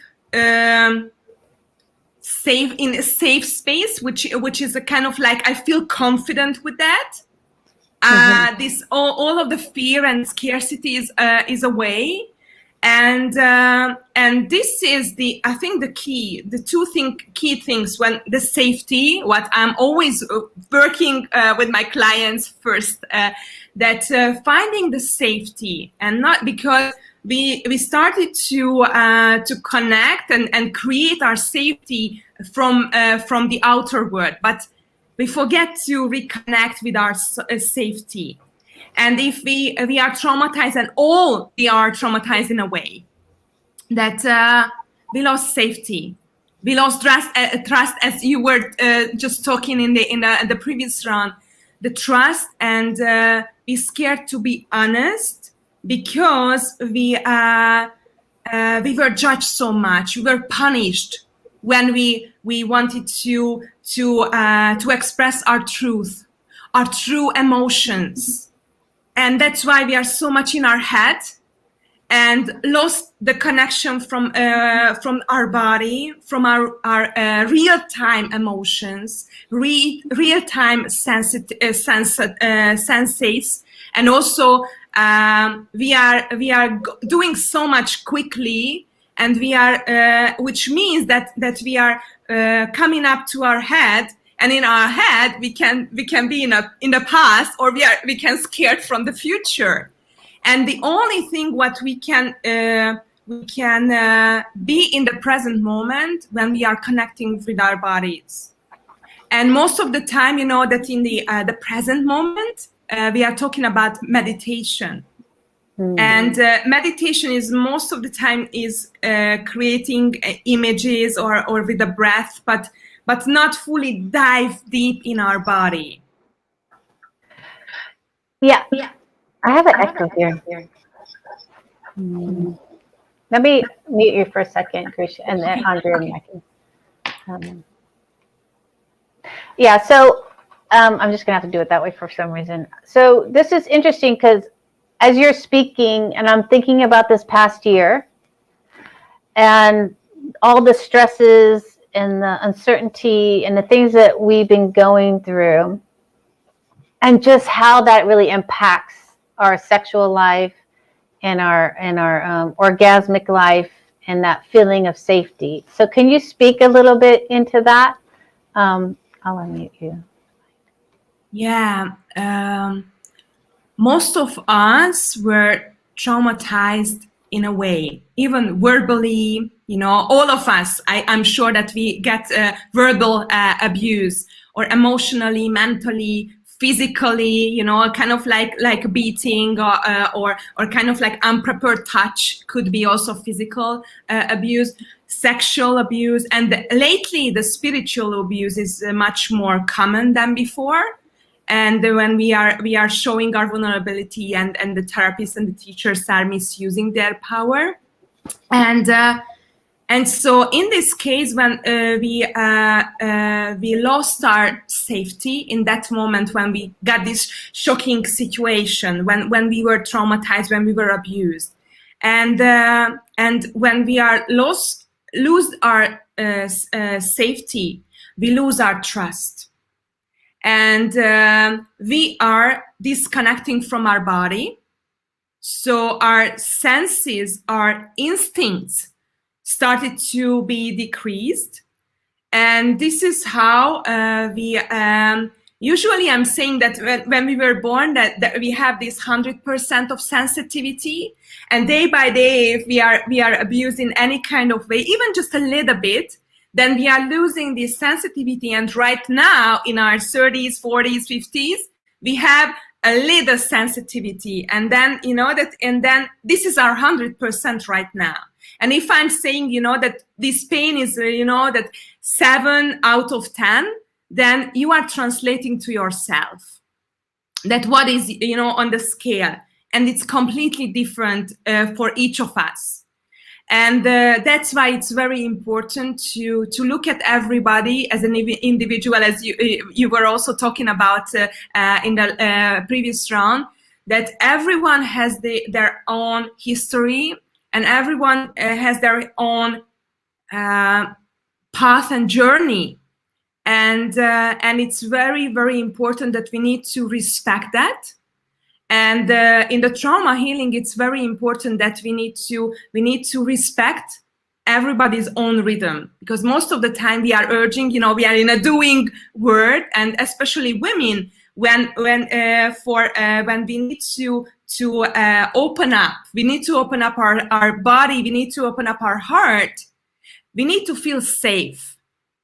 And in this case, I mean, for open up, we need to relax, we need to feel safe, we need to trust. So these are absolutely together. And the root is when we lost that, when the first situation, shocking or traumatized situation happened with us. And that's why it's very, very important to go there. And it's really scary most of the time. Mm-hmm. So what keeps coming up for me is this, as do you want me to speak from my personal experience? Like, something bad, something comes at me negatively from someone or something from someone. I mean, my situation just closes down. I'm just like, that's it. You're not coming in here, right? And when we are, and yet when we are open and free and we are working through even like being vivacious and open and loving, how all that just opens up the whole everything. Can you speak into, I know you do a lot of healing, can you speak into that energy and like how to, if you are stuck in this lockdown, I'm going to call it the lockdown of the vagina. Yeah. How can we start releasing that lockdown? Because I think we've all been there. The lockdown has happened, and if we are there, how can we start releasing it? Even what I'm feeling from you is like this energy of life, and that's what I'm feeling. So, can you speak into that a little bit? Yeah, absolutely. Then I just want to go back that we disconnected from our body. When we have this trauma, it means that we are closing. And then when it happened, that I'm sure that you heard about the fight or flight mode. But I experienced in my personal sessions. So when I'm also doing a trauma healing massage, that when we in early childhood, we just freeze, that freeze our body. We cannot move, we cannot speak, or we are scared to to get the pain again or feel the pain again. So we fly from our body. So we absolutely not in our body. And this is what I'm absolutely experiencing. That's why we are so much in our head, because somehow we need to be in a body, but we are completely shut down in our body. And then the first step is find the safety in our body. And most of the time it's not possible, because even before we were born, we didn't feel safe in our mother womb either. So we need to find the way how we can connect with the safety, what safety means to us, especially if we are depending on others' love and attention, or kind of like our job and money gives us safety, and now there is no, then you know, I lost my safety. And also any kind of body awareness activities or exercises. So what are those? The easiest one is the breath. Most of the women are forget to breathe. And so the conscious breath is really, really important, and not just kind of like I'm breathing through. Maybe we can do a little experiment right now with the breath. How it's how it feels different. So yes. If you would just close your eyes, I would like to invite our. Let me put you in full screen so we can. Okay. Let's do solo layout. Yeah, thank you. Just close your eyes a little bit and just focus on your breath when you are just breathing in through your nose and breathing out through your nose. And a lot of information, a lot of thoughts are coming. Maybe you have some tension in your body. Maybe you can also move a little bit. You are sitting here for a while, and you can also move your shoulders a little bit. Shake your hands a little bit, and just start to deepen your breath through your nose, counting 4. So for 4, breathe in, 1, 2, 3, 4. For 4, hold the breath, 1, 2, 3, 4. And for 4, you can breathe out. You can repeat for a few rounds. Breathe in, hold,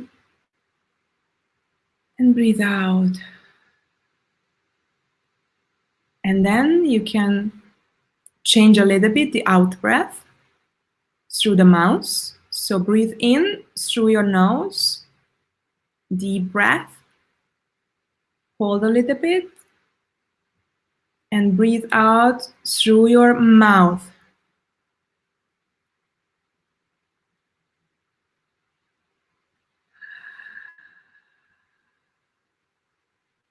Maybe a little bit longer. You can also maybe through the mouth, breathe out through the mouth. Maybe it can be a little bit longer than through your nose. Just observe it. What's the difference for you? What's going on in your body? And the secret step is coming now. So breathe in through your nose, hold a little bit, and breathe out through your mouth with a voice.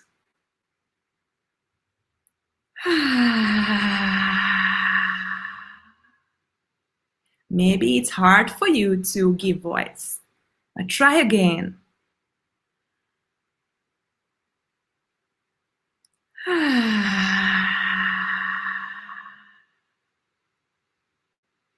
And also emotions could come up, or maybe voice cannot come out.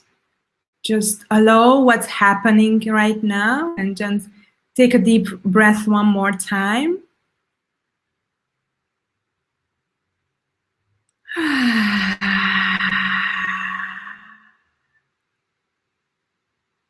Yeah. And then you can open your eyes with an out breath. Yeah, and I'm really, really curious, what do you experienced?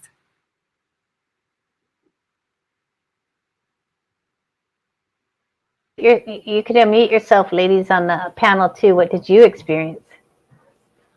I always love breath work. I'm always a fan of it. So like, I'm like, ooh, I get breath work right before jumping on and everything. This is great. I have to say I'm the same. I love breath work, and it's so funny because I belong to this Kundalini yoga group, and it's the first thing we do, and it's like I felt like I was home. I felt like I was in heaven, ready to like just surrender. And that's what breath does to me. It gives me that immediate ability to just surrender. I loved it. Thank you. Yeah, thank you. Thank you. Yeah, it definitely, when you do breath work, it definitely calms you down, calms everything down so you can receive. Yes. Yeah. Because when we're in like this, we can't receive anything because we're so busy or in our anxiety or whatever it is. So thank you for that, because I'm ready to receive.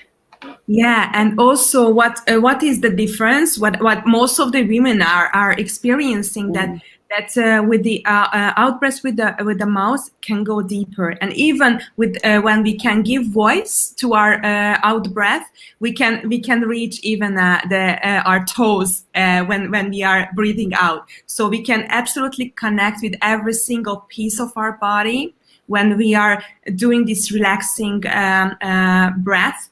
And also, most of the time, as we have this frozen situation when we had the trauma in our childhood that we cannot express. We have a lot of issues with our throat. We cannot give voice. So many times I'm hearing from women that I'm telling him several times, 100 times, and he's not listening. I'm not heard.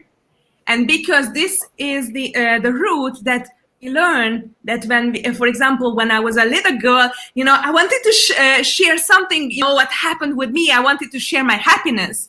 And my parents were like, we don't have time for you. That it's just go by yourself. We don't have time. We are more busy. We are busy with something else. So I learned as a little girl that my voice is not matter. I cannot share my happiness. And then I started to, close my voice, because it doesn't matter what I'm saying or not. It doesn't matter. My voice is not important. And so this is, and our throat chakra is connected with our sexuality, with that, the second chakra, where a real sexual creative manifestation energy is there. And as we are shut down our body, we are shut down that our biggest power, our biggest creative power, and our the root of our femininity is there. And that's why there are a lot of problems, how we can be more feminine, because we started to be so masculine. And I was also there, when in my early 30s, I was in a top management position, and I learned how to be respected with a male types of power. This is this is absolutely fiery power. But it's not aligned with our warm power, our more feminine and flowy and watery power. And we refuse it, we reject it. And this is how we need to awaken. And very simple exercise, what I just showed, and so many women could use it when there is a stressful situation, when we feel disconnected, we feel scared, we cannot, we don't know how to set our boundaries or how to say no. Just take a deep breath and reconnect, and that stay out from our body. So I'm also speaking from my whole body. And so many women are kind of like, and then this is connected with the sexuality, that so many women are not moving, not giving voice, not breathing, forget to breathe. During our, even self-pleasuring is absolutely a big taboo. And it's really important to open up and to talk about this, that it's time to reconnect because we have a huge power there. Yeah, I think. Sorry. Okay, so I think it's what you just said was like spark. Like, okay, so our throat chakra is connected to our sexuality. So can you speak a little bit into that, and then I don't know, give us some help on how we can start really. I know many women are afraid to express what they want. We are afraid to use our voice, especially in the bedroom. Many women are, or even in life. So can you kind of speak into the throat chakra and our sexuality, the connection of that, and also like small things we can start doing so that we can start using our voice more and asking for what we want. I have to unmute you. Hold on. Sorry. Yeah, thank you. Okay, there you go. Yes, it's really important that the first thing that what so many women are not aware that something happened with them. That's why they are not going at that direction. That 90% of my clients are coming that, okay, I know that you are a trauma healer, but look, I had no any trauma. I had a really beautiful childhood. And I ask one question and it immediately turns out that it was not so beautiful. So the symptoms, we need to look at what is the current situation, what is bothering me, what is not working in my femininity, in my sexuality, whether I have a painful sex, whether I have a body shame, whether I cannot say no, whether I'm doing something which I really don't like, or I cannot enjoy. I have never had orgasm before. It's a kind of like duty for me. This is what I learned. And so the first thing that we need to recognize and we need to be aware that what is going on right now and what is bothering me, what is the issue with me, what I don't feel okay. And the next step is that, and also it's connected, that what is missing in my sexual life, what is missing in my intimacy, because so many times we are not aware what intimacy means, because sometimes there is a kind of like equality, sexuality equal to intimacy. Intimacy is much more. It's a deep connection, and as Osho said that everyone desires to have intimacy, but at the same time is scared from that, because in this case we need to be honest with ourselves. We need to open fully, not just physically, all level, and be scared because we were judged, we were punished, we were abandoned, we were rejected, and we don't want to go there. But, you know, there is a big negative experience, what we are carrying in our baggages. But if we are, and we want to kind of like sweep under the carpet, or kind of like, I don't want to go there. I was working so much and I don't want to go there, go back. But it means that we couldn't find the root of this.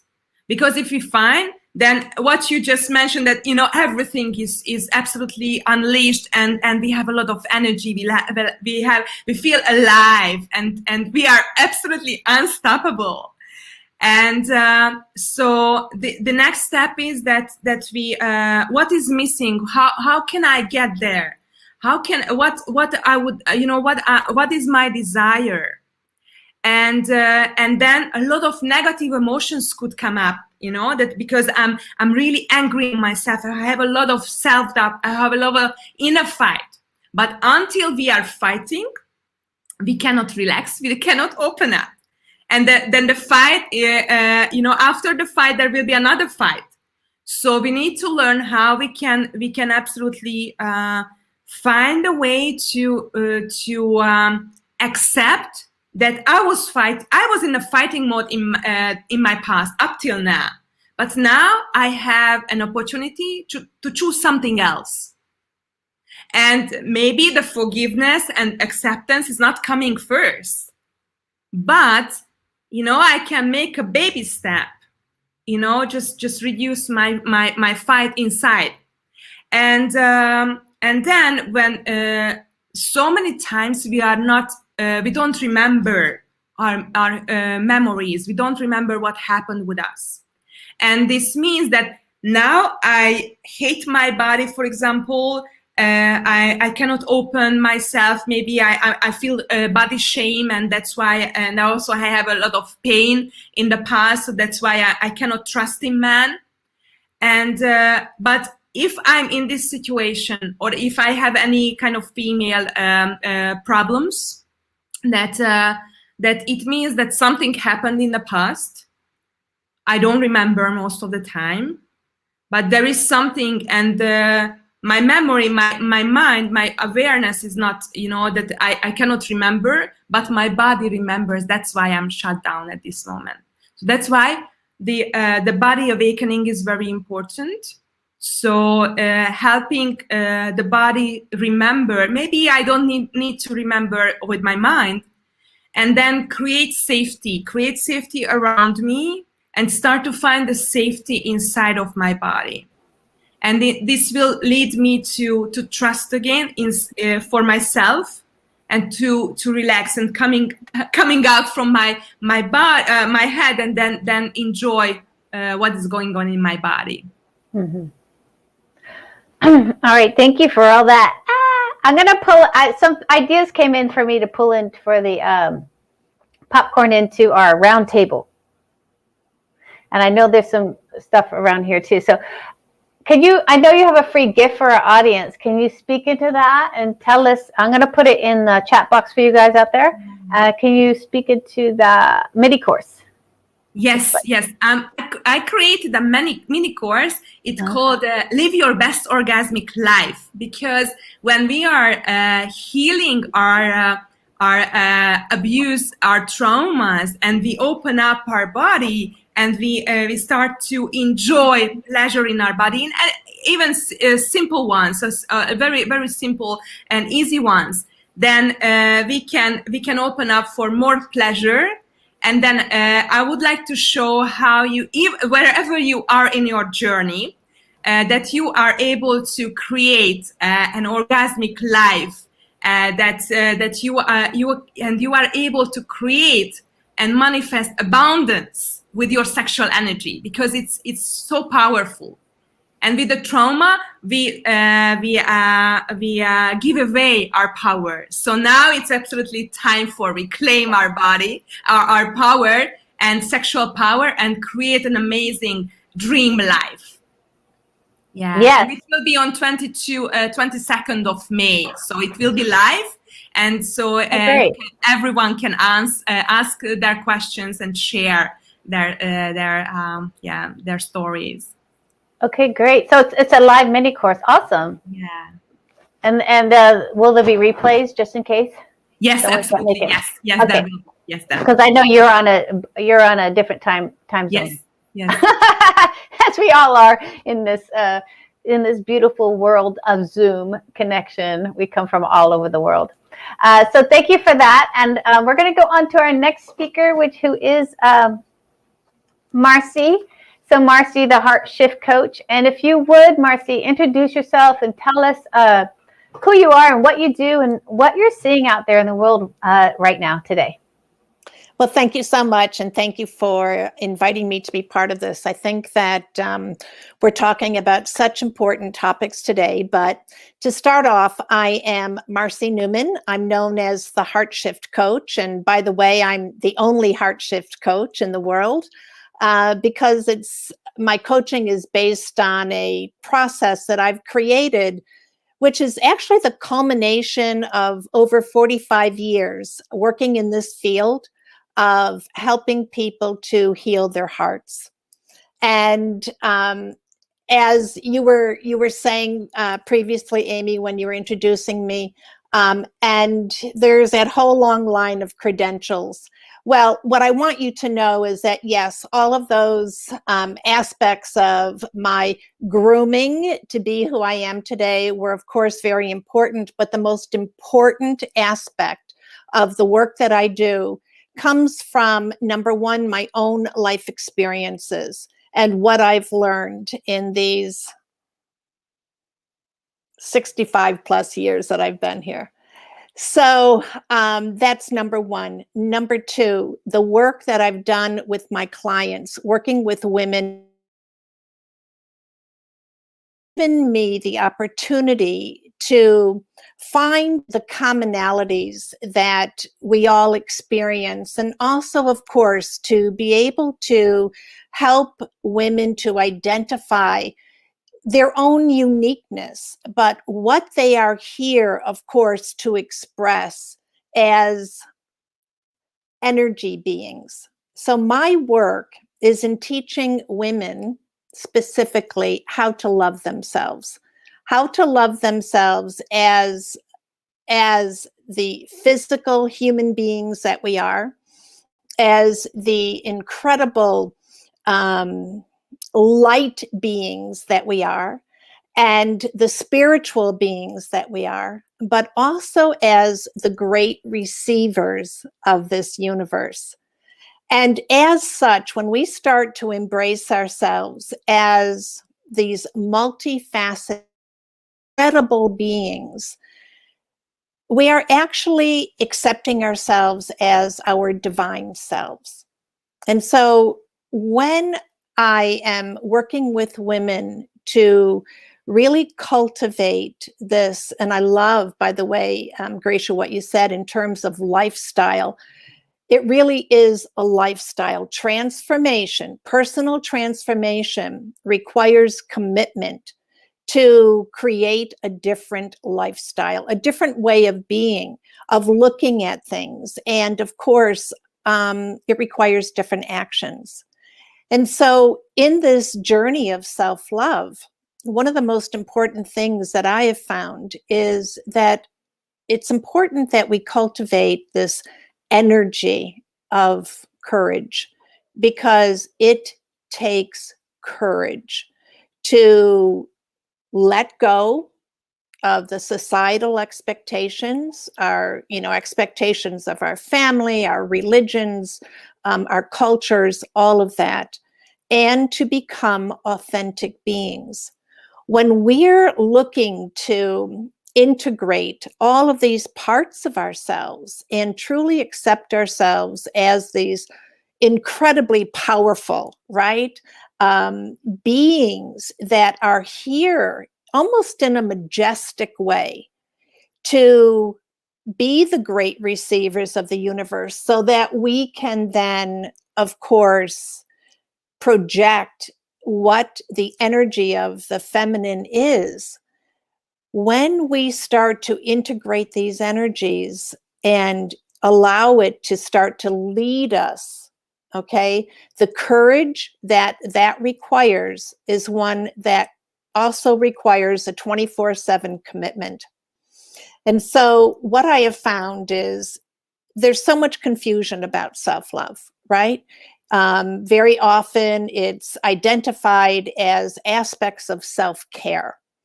And what I always say is self-care is like the vehicle that we use that nourishes us and nurtures us.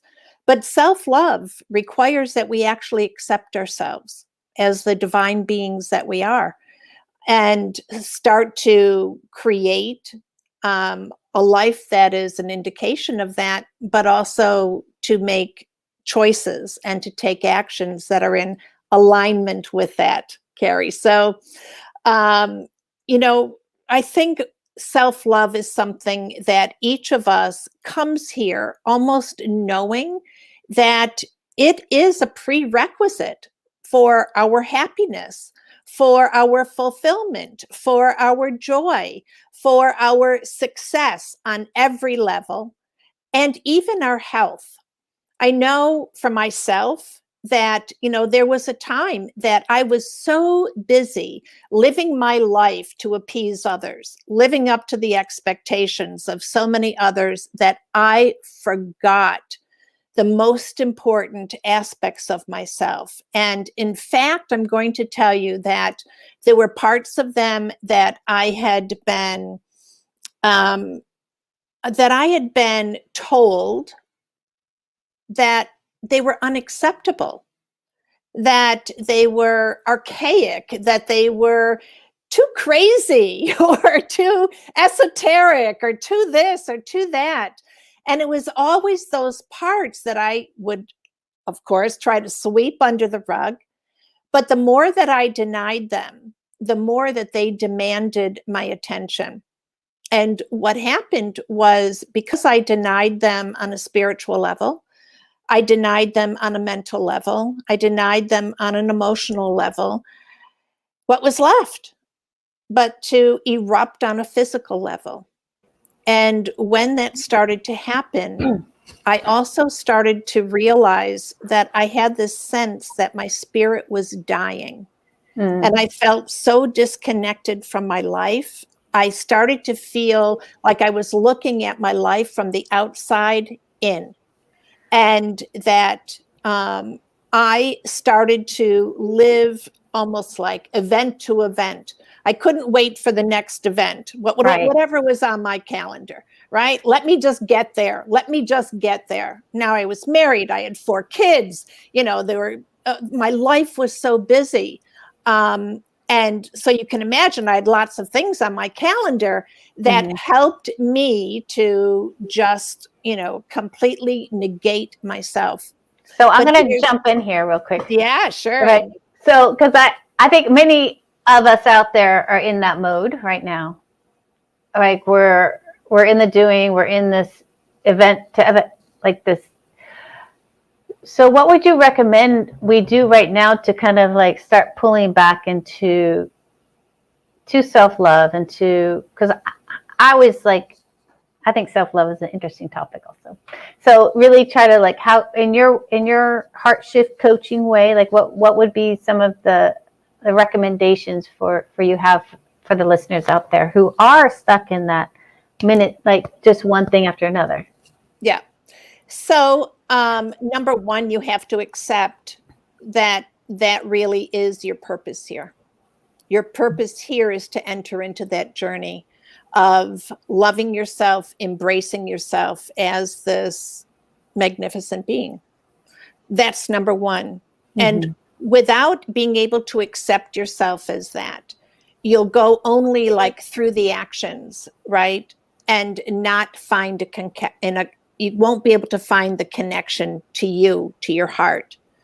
So you first have to accept yourself as that being, that you are deserving of this. Secondly, is to develop a conscious awareness of when you're not in that energy of self-love, when you're throwing yourself under the bus, when you are dodging yourself, when you are distracting yourself.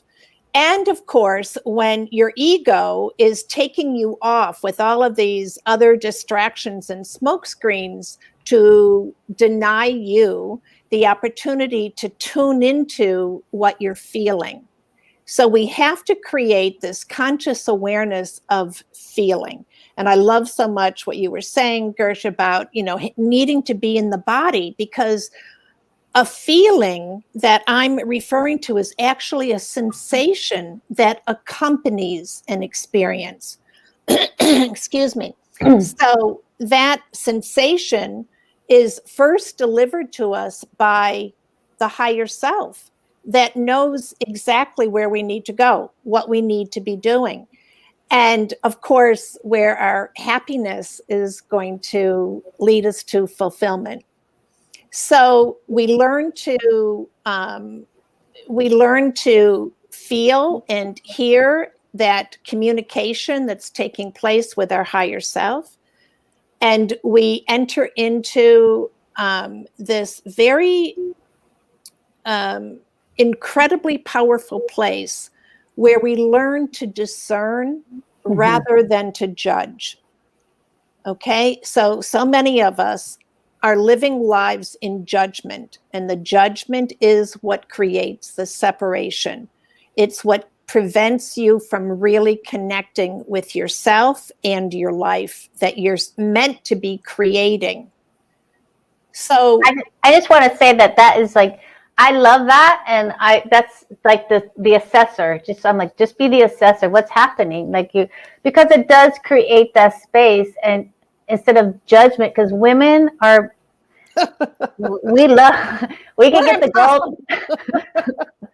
I don't know. It's like the gold medal for judgment will go on women. It's like, it's, and it is a beautiful experience when you have that assessment, when you have that discernment, because it releases us of so much guilt and upset. And the impossible notion that we can ever live up to anyone else's expectations. It's an impossibility, which is why the ego uses it all the time, because then it keeps you under control. But here's what happens when we start to understand judgment is always about pointing that finger outwards, but it really comes from the pain that we're carrying inwards. Yeah. It comes from a place where we are believing that we're not enough. It is such a vile thought, and energetically we cannot handle it, that we immediately try to give it off. So we point out. Discernment is when we start to ask, what is for my highest good? What is for, what is for my heart rather than my head? And so self-love is that journey where we put aside where the head would lead us, and we come into ourselves, that journey of intimacy, into me see, and we live from the heart, which will never lead us astray, not ever. It takes us to every part of us that's the most essential part that the world is waiting for. It takes us to our purpose, how it's best expressed. It takes us to how we are fulfilled, how we experience like all of the greatest joys of this life. And so that journey into the heart is a sacred journey, because we are sacred beings. And that's what self-love is all about. Yeah, I love that. So, okay, so we begin with that. And then, so what is it? Okay, because I'm just going to say it out loud that, you know, as women, I don't have kids, but, women with kids and all, they are so focused on outside, helping others, getting everything else done. And they're always just in the back burner. They're always like the last to receive. They're the last to, get taken care of. So can you speak into that a little bit, and how can we shift? Because I think there'd be probably guilt for like putting themselves before. It's a sick cycle. It is so sick. But I'm here to tell you that it is my belief that we are the daughters of the last generation to believe that. I look at how my daughter's living her life, how she's raising her own daughter. I look at all the beautiful women around me who are claiming, number one, their right to be beautiful and magnificent and powerhouses, and to be feminine at the same time, not to have to do it in a masculine way.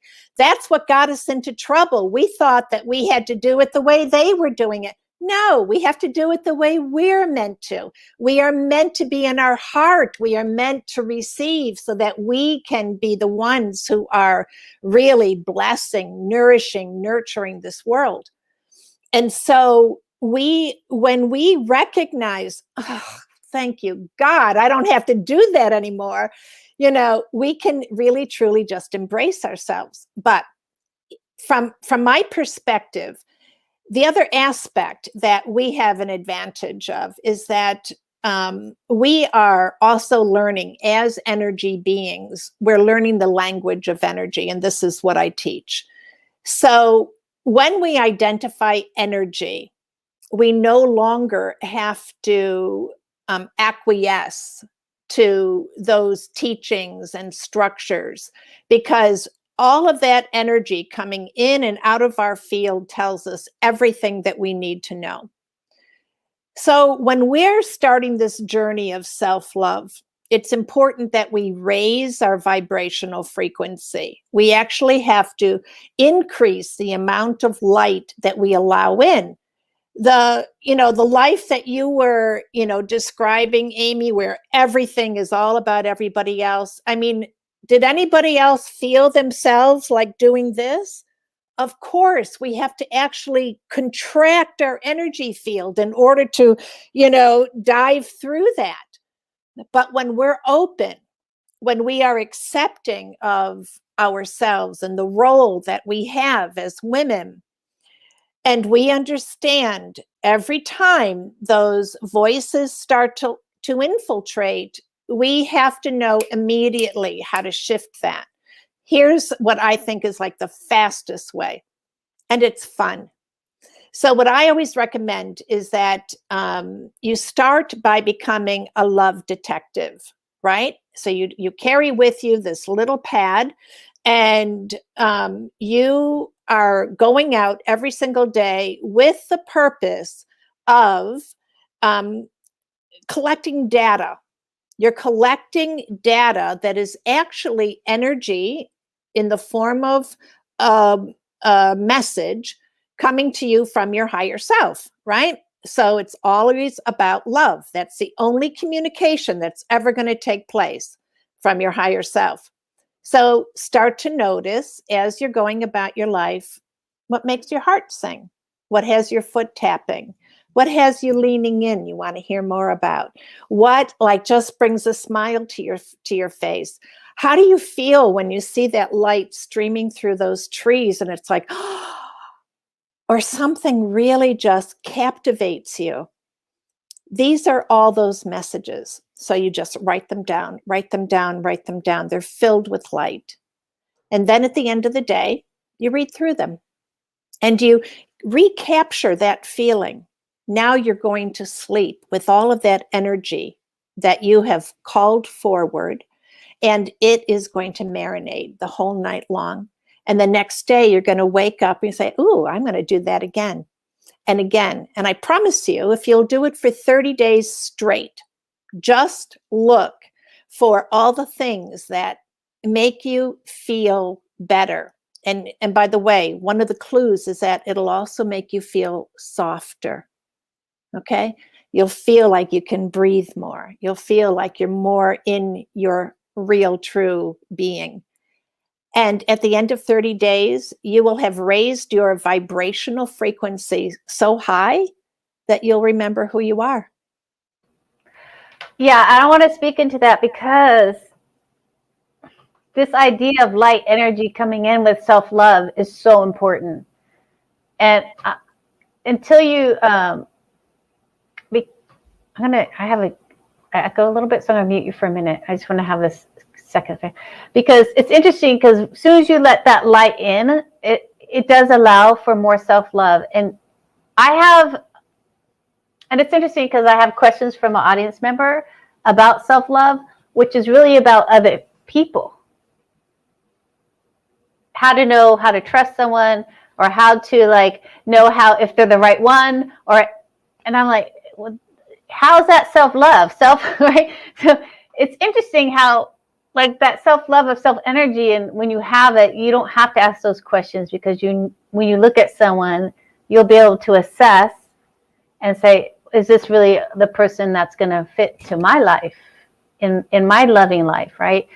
So can you speak into that? Because I love the energy bit. I feel like that is just love and light, and really just taking that on in the physical aspect is so big in opening up possibilities in your life. And also, it's interesting, as I said, the self-love questions were mostly about other people. I'm going to get you back a minute. So I have an echo, so I had to mute you. Okay, there you go. Sorry. So I love the questions. And it's precisely why we need to take this journey, because we are always looking outside of us for validation, looking outside of us to determine our worth, outside of us to also show us a path. The self-love journey requires that you come inside. And Amy, you're right. When we do reach this point where we are in such deep connection to self, the discernment will be easy. However, while you're on that journey, here's what I want you to remember. I want you to remember that every single time that you catch yourself asking a question about, well, how will I know that? It's a call for you to come inside. Okay? That's it. No judgment, discernment. Oh, that's right. Self-love is going to, if I can embrace myself and all of my greatness that's waiting for me in there, I'm going to find those answers. And how do you find them? You find them by developing that path of communication between your conscious mind and your heart. So right now, and I want you to know this is no fault of yours, okay? This is absolutely 100% conditioning. We've all been through it. We've been programmed to believe this. So let go of judging yourself right now. But I want you to know that 97% of your mind is controlled by your ego. And it never wants you to love yourself. It's too much afraid of what you'll do. If you discover that you are so powerful, you actually might be free. So just know that, and it's okay. But it's controlling your conscious mind with all of that fear. What your heart wants to do is set you free. So we just look at how that starts to show up out here. Oh, how do I know if he's the one? How do I know this? How do I know that? It's meant to keep you in confusion. That's all. Okay? It doesn't mean that you don't have the ability to discern this, but you must retrain yourself, come back inside and say, I might not be able to connect with this right now, but I know that if I keep doing this, I will be able to. Because we actually have to recondition ourselves. We're creating new neural pathways that will speak to all the different dimensions of our being. So when we're developing self-love, know that there's going to be constant chatter, right, from the ego. And just know what it's trying to do. And so very lovingly, because of course it believes that it has your best interest in mind, just say, got this, okay? And come in and say, all right, what would my higher self say? Your higher self is always going to say, follow me, follow me. And it's just going to lead you just like this. Don't ask if that's the right person, okay? Ask, am I being all I can be? When you start to move in that direction, whoever you attract, you can trust that that person is meeting you right where you are, and you'll be very happy with the response. So when we experience things outside of us that are not for our highest good, the call is to elevate the energy so that we can start to attract to us what's going to make us happy. Yes, I love that. So I know you have a free gift for our audience. I'm trying to get back out. So can you speak into that, and I'll mute myself. Sure. Yeah. So, and you know, it ties in with this, with the relationship aspect, because we are relationship-centric beings, first with the relationship with self and then with others. And we are all seeking that relationship where we can evolve and we can expand and grow as ourselves and also as a partner. And so I've put together a training, and the training is 5 critical things that you need to know for creating a lasting, true love. And it's all energy related. My expertise is in energy, and I believe that it's what you need to learn as well, so that you can start to live life differently. from a much higher place of discernment and fulfillment. Playing mute here. All right, thank you for that. I'm going to mute you for a second. So yeah, thank you for that gift. It's in the chat box. We will go ahead and get to some of the questions in the chat box and what I wrote down also. But yes, thank you, Marcy, for that. Between the breathing and then the energy, look how straight I'm sitting. So before we go into the round table, and then after that, we're going to interview Carrie. Carrie, go ahead and unmute yourself and introduce yourself to us quickly, and then we'll get to the round table, and then we'll get to your interview. Great. Sure. I mean, thank you for putting on such a great group of women. I'm like loving everything I'm hearing here today. So I'm Carrie Lee. I am an alignment coach, and I started in fitness over 10 years ago now, and have just kind of evolved over the time from burnout recovery coaching, which took a lot of lifestyle change, into life alignment. So whether it's mostly, Marcy, you know, I feel so aligned with you, because what we help people do is make true decisions for themselves. And that's what I help women do, is really find that voice. And to be honest, it's expanded past women now. So it's been women for a long time, and then it was like women and their husbands, and now so it's pretty co-ed. It's been pretty fun, and I'm having just a blast in my business. So thank you so much for having me on here. Yeah, I'm glad to have you here. Share. That's good. Then we'll go back to you.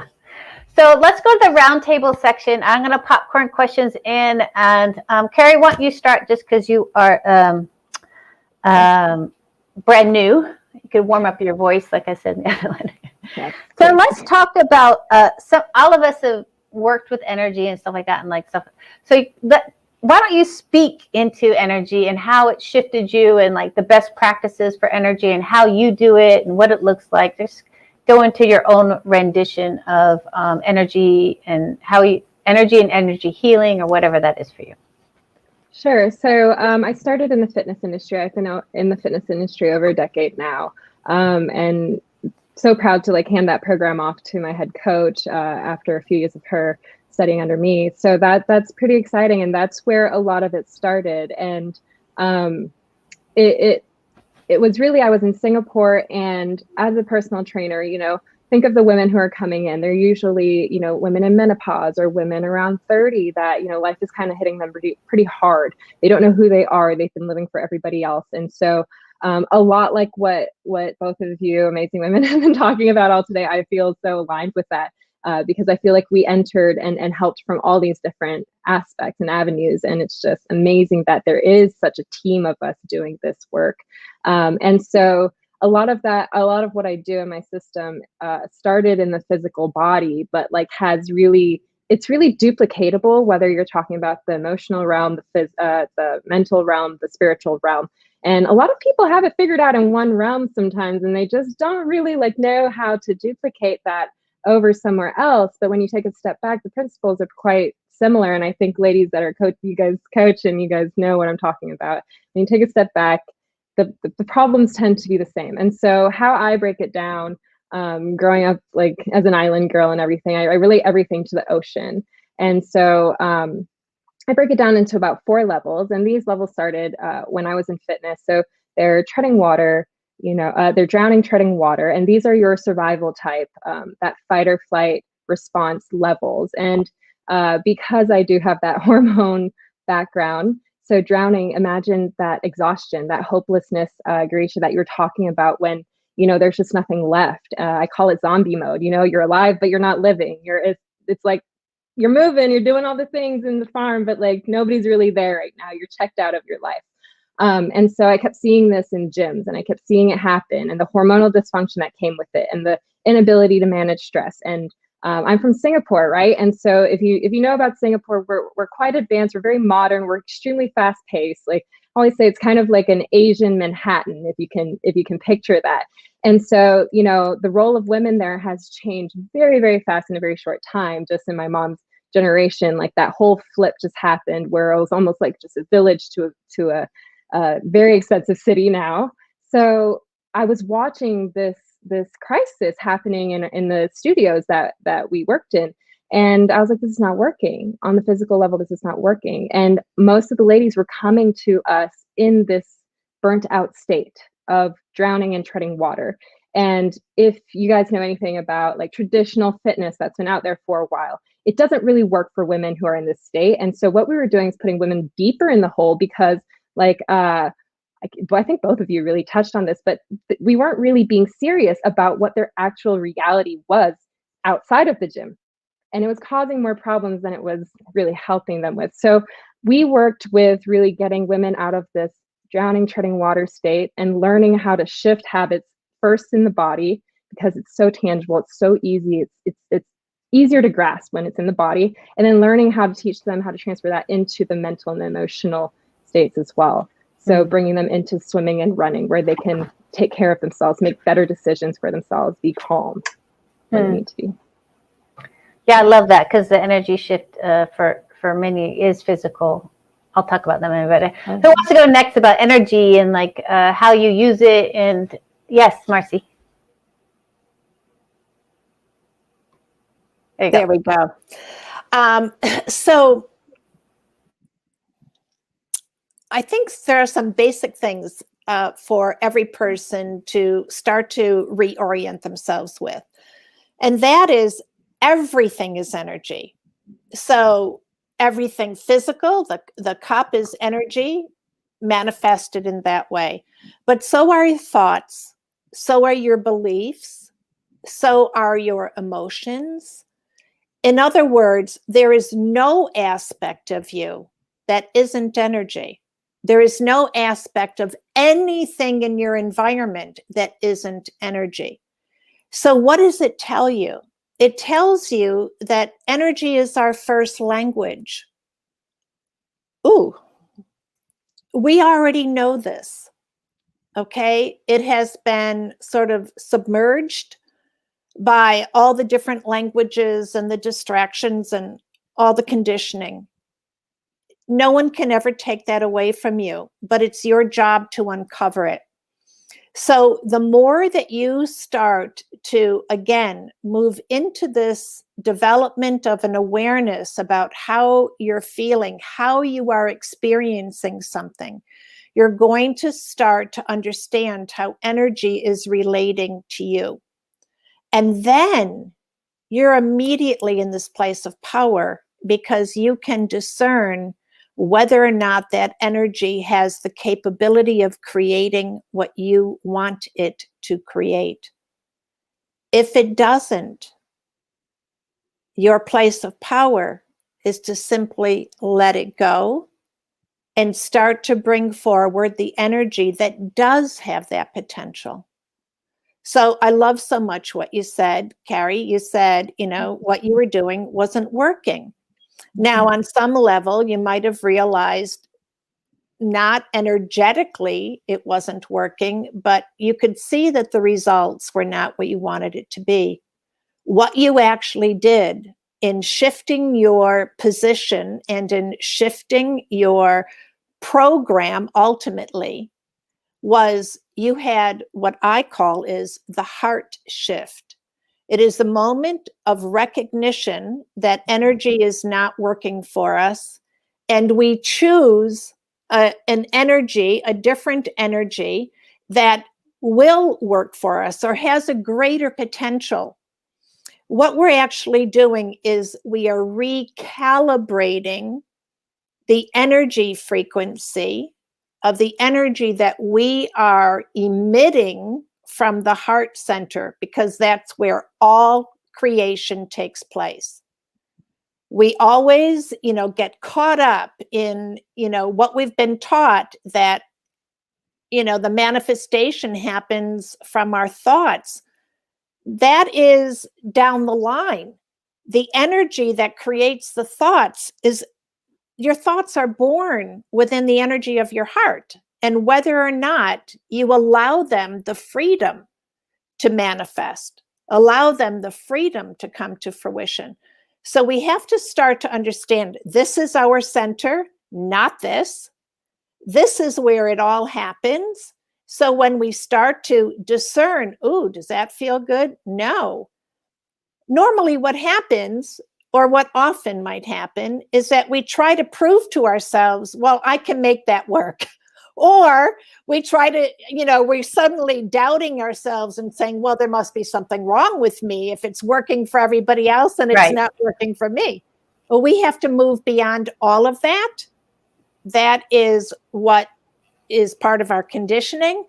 But what's inside of you is already the knowledge. That's not true. That is absolutely false. And we have the power to choose energy that can create exactly what we want to experience. Yeah. Thank you for that. Beautiful. You're welcome. Grisha, you're up. I'm going to put on there. Yeah. Yes, there you go. Yeah. I'm absolutely aligned with what you were saying. So it's so amazing how we can connect with the same energy field, and then also it's very, very important that I'm also working holistically, and most of the time I'm experiencing. That's why we are making these loops or all around and running all around, because we couldn't find a way of how we can jump out from the old pattern, from the old programs. And most of the time when I'm finding that, especially in my field, that we forget to work with the body, through the body, and also the body memory, which is also energy. That we are carrying these old patterns in our body, and we need to open that pattern, that box, that black box in our body. We can release that old energy and replace with a new one. And that's why it's very important to work holistically, as Carrie just said, that she experienced that on a body level something was not working. And women who are coming to me, mainly they are working with the energy, the mindset, the spiritual, different kind of or the limited belief systems, but forget to go deeper in the body, because this is absolutely rooted in the body. The sexual traumas, or any kind of issues which are connected to the sexuality or intimacy. So we need to look at that holistically, and this is how we can find the real and true transformation, and in a kind of like long-lasting transformation.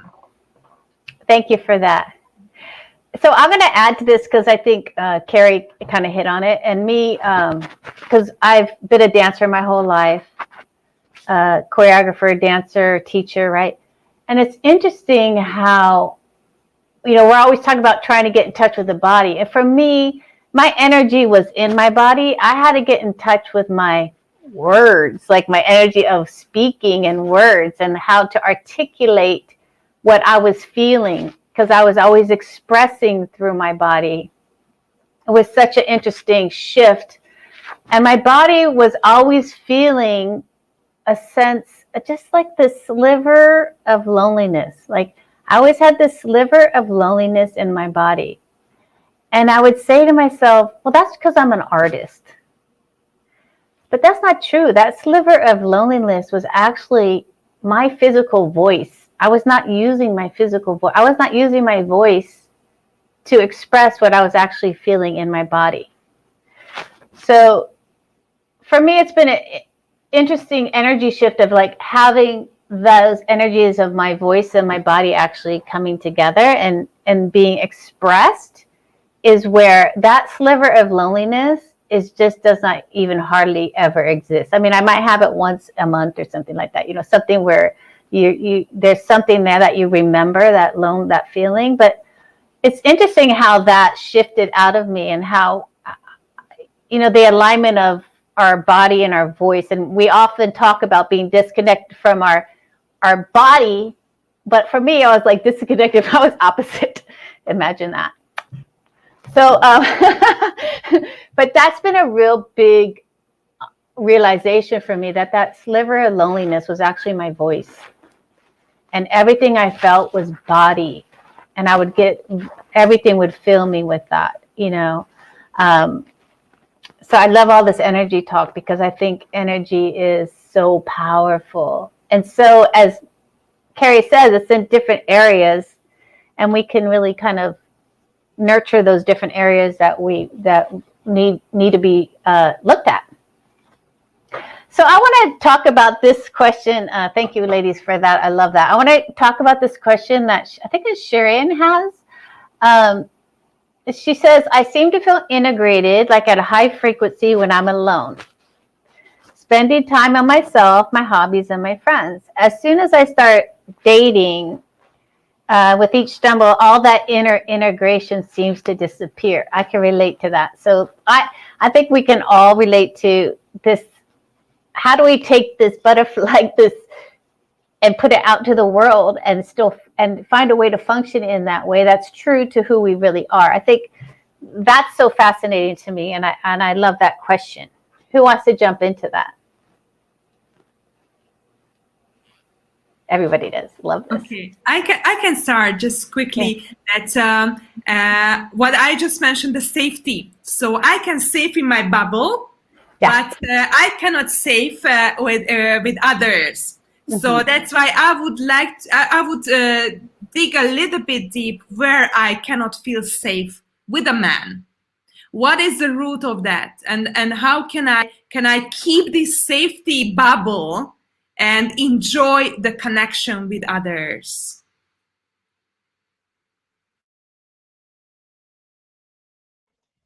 I'm going then, huh, Marcy? So I love that. Love that we started there. And Marcy, I think so much of what you're talking about with this question, and I think it's wonderful, Sharon, that you know how to tap into what you're feeling as yourself when you're alone. I think not enough people know how to find their own space, to stay in their own aura, to kind of clear out what's been going on and like consciously clear it out, because sometimes we carry all that stuff with us. So I think to add to just kind of what everybody has been saying here, the more you learn about yourself and you learn to trust yourself in that process, the more that stuff comes to you anyways. And instead of, Marcy, I think you will jump in on it. Instead of letting your mind complicate the decision, why not learn how to attract what is really for you and make your job just way less easier? That's, I think, what the theme of a lot of what we've been talking about for the last hour here is about, is that we really don't have to go chasing everything. And if these things, and so like falling into relationships where maybe you're so compromised because someone's character just kind of, that's how it is. And it works well for some people. Maybe it doesn't work well for you. I'm not sure. But when you start to focus so much on that attraction, you have to worry less about what this stuff, like this situation you've described is, because you just come across less of it. You stop doing less of what's not for you. And so what has space to come to you starts to be for you. If you, like Marcy, you're saying, discern. If you learn how to discern for you, then what you're thinking you have to worry about with all of this, you actually don't quite have to worry about. So I'd love to hear, Marcy, what you say on top of that. I didn't want to like jump your ship here. No, well, I love what you were saying also. And if I could just add to it, is that what I think is so important is that we give ourselves permission, number one, to be human. Okay, of course, we're gonna, we do our best, right? When we're in our little cocoon and we feed ourselves soul food and, spiritually enhance ourselves. And then what you're meant to do is actually what's happening. You go out into the world and now you practice. And it's so much about, like what Carrie says, in maybe the gym, right? You have to exercise and strengthen a certain group of muscles. You go to that machine, you do those exercises, you do this. And so that's really what you're doing. So give yourself a break, understand you're in the gym, you are exercising that group of muscles, and the moment that you realize that you have thrown yourself under the bus, just say, there I go again, and start again. The beauty is this: with energy, new life begins every nanosecond that you choose it to. You don't have to wait for tomorrow. You can start again the moment that you realize you've fallen off, get back on the machine, and go for it. And so, what is going to happen with every single time you allow yourself the grace of being in process, right? That you are processing through this new learning experience, rather than beating yourself up over that, you will start to celebrate yourself, and you'll celebrate every tiny little win. And then that's how you're going to build the trust in yourself, because that's where confidence is born. It's where the trust. And I want you to know something else. I always say that trust is a temporary fix. It's a temporary need. The moment that you step over the threshold and celebrate that big win you've just had when you owned yourself, guess what? Now you're going to have all the evidence that you'll ever need to see just how powerful that is. So give yourself a break. Let go of this need to be perfect and have it perfect, and enjoy going out there, testing it out, seeing how strong you're getting, and celebrate every single win. That's it. Here I am. Beautiful. Thank you. So I'm going to give you some practical advice, because I'm a dater also. And when I first started dating, after my fiance passed, I first started dating. It was not the most natural place for me to be. So what I would do, I would call it I would warrior up. So I would be driving to the date, warring up in my self-love and mother God love. I am beautiful. I am confident. I would just hook up. I would embody that energy of being confident, that energy of having the connection to a higher source, that energy of I am beautiful, I am fun, I'm going to enjoy myself. I would warrior up before I went into the date. And that would set me up. And I would say to myself, Amy, just be yourself. Don't shut down. Don't try to overcome. Just really try to just say what's true for you. And I would just do a little meditation before I went on that date. And I'd walk into that room, shoulders up, ready to have a good time. Like I put myself in that mindset. And because I'm a dancer and I know that rehearsal is important, preparation is important when you go into these situations, because I think it taps you back into who you really are and what you really want. And it's a great meditation to walk into that date. So you are carrying yourself truly as who you are. And it's amazing how your voice will replicate the way you feel when you are in that space. Like Marcy says, like when you're in that body space, your words will reflect how you feel in that empowerment place. So as a fellow dater, I would suggest doing that and really having that conscious decision that you are responsible for the way you feel and who you are and what you want. And that's a beautiful responsibility to have. It's like a beautiful, empowering responsibility. So I hope that helps. Everyone chimed in. That was beautiful. I'm always about the practical advice about dating, so I'm here for you to be that subject. But so yes, thank you. Yes. So what's going to happen next is Carrie. It's time to get one-on-one with Carrie Lee and to dive deep into alignment and what that looks like, and I'll pull in some questions from you guys. Sharon, you're welcome. So Carrie, unmute yourself and kind of like, let's reintroduce yourself and get into it. Okay, how big a story you want? I mean, So tell us. I know that you're in a new space a bit.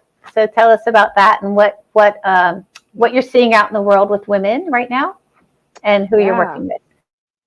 I guess I can share a little bit about like my story with all of this. You know, I shared I was in fitness for a while. I burnt out at 25, so that's about 7 years ago now.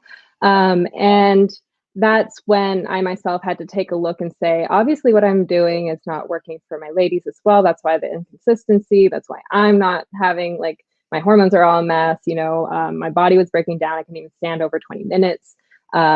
Just first time that I had a belly, and I've been an athlete all my life. You know, me and Amy, we've talked about this before. Like we come from the other side of the body extreme of like the athlete where, you know, we never got our cycles and all this stuff. So the rashes, the hair loss, I almost pretty much hit like menopause at 25 kind of symptoms, hot flashes and everything. And that's what really forced me to take a step back. I just like woke up one day and I was like, you know what? This isn't working. What am I going to do? And that was the first huge transition in my life. And because I am a personal brand, my business as well. And so that's when my fitness business changed.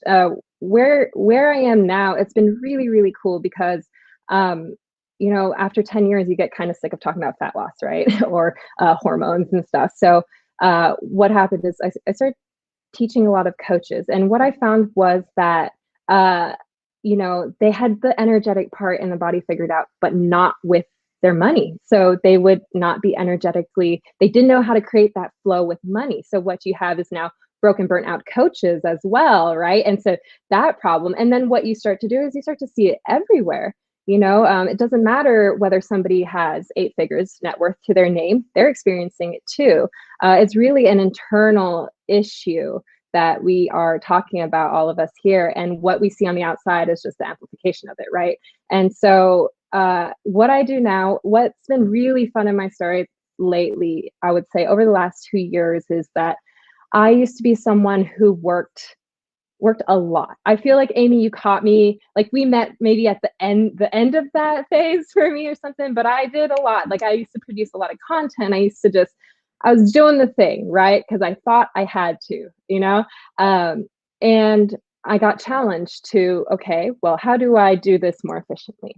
How do I do this so I can protect and be who I know I am without having to sacrifice myself, my identity, what I want to do in the process? Because I didn't want to build this masculine business, and I knew I didn't operate that way. I've never lived, like I grew up very, very different in a scuba diving shop. So like, you know, like life, I've just never been that person. And what has happened in the 2 years is that now my coaching business has gone down to about 4 days a month, which is it makes things like so easy to stay in this like space of receiving because I get to take care of myself. I get to do the things I love. And I get to show people how to do that as well in their lives. However, like whatever tool that they're using to work on, whether it's in the sexual realm, whether it's in identity, whether it's in physical fitness or your relationship with money, we get to, you know, like we've all been saying, is break down these stories and these traumas that just aren't aligned with us anymore and peel back the layers so that who we really are can start coming out of their shell and just do their thing in a very easy, energy efficient way. I shouldn't say easy, I can say simple, not easy, because the surrender, Marcy's laughing, because the surrender, we complicate things. Like strategy, like if you talk business, fitness, strategy is actually so simple. It just comes down to a few key factors that you got to put in place. We just love to complicate things. I shouldn't say we totally, our minds love to complicate things. And so just learning and teaching people how to do that for them, because everyone's a little different, and helping them, like we were talking about, explore that opportunity to really discover themselves and to know what's theirs and not theirs. So, well, and as you're speaking about that, because especially here in this area of the world, you know, work hard. You know, all you have to do is work hard, and then you can have this, this, and this. So we're sitting there working hard. Like, so can you speak into that and just that fallacy of that? Like, what is Yeah. And the I damage have- is behind that. The damage is behind that.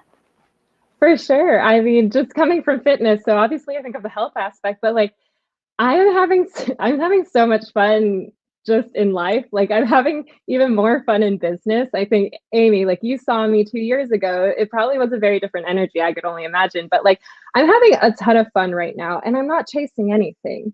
I'm really just here where I'm at and I'm actually being very truthful with who I am, my strengths, my skills, my satisfactions, all these things that I know are the best asset of me. And I'm just doubling down on that, you know? I'm just really doubling down on that. And you have to excuse me, I forgot your question. I got so excited about it. But like but I'm really having just so much fun doing everything and living life that Like I'm sure you come up against it with people and this idea of, you know, you have to work hard to get what you want. How do you break that limiting belief? That is an actually limiting belief. It is thank you. So it how do takes you a break ton that? it takes a ton of surrender and like Marcy was saying, you don't get to put one foot in and one foot out with this. You only get to discover this world if you jump into it and you trust yourself with it. So how you start that process, I think by all the ladies or anyone here, you're already starting that process. It's really, do you have the courage to actually follow through with it? You know, you're learning, you're hearing the right things from all these, like, you women are so amazing. I love that we are sharing this right now because it's truly, truly important this time. There is such a change in, you know, not just who we are as humans, but you can see it in business. Even our coaching industry is changing and it's beautiful. So you're already starting it by learning how to discern who you are. Take some of the tips that, you know, Marcy has shared, that Grisha has shared too. Amy, I love what you're sharing as well. Like that's already starting the process. And eventually you get to a place where you can finally surrender because you know you can trust yourself. But the only way you learn to trust yourself is actually by living life.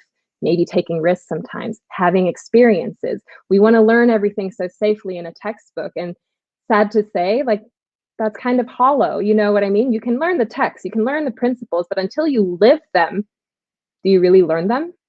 Until you've experienced them, do you actually know whether you're stepping into this other energy of who you really are? Or are you still playing the conditioned person, the programmed person, the person you were created to be, right?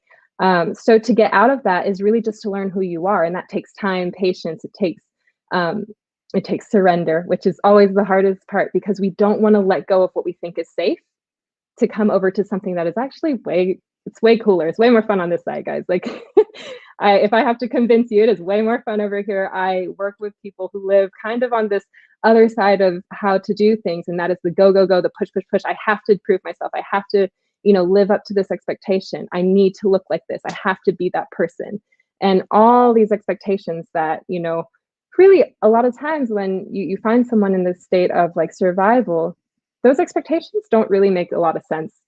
And so when you break those truths for them, they can start to see how operating in that state hasn't actually worked out for them. It's kind of sabotaged them, the whole self. So breaking truths, I think, is a very useful thing. So how, you know, both of you are talking about stories that were created in our childhoods per se, or limiting beliefs. If we can start to back up, you know, and this is where a coach comes in hand, because it's really hard to see yourself in your mess sometimes. And so, like, I love that you guys are giving out free calls. Like, I'm not giving out free calls, but like, that's amazing because, like, Amy, the truths that you can help people break, you know what I mean? In just even that call can shift the world for somebody.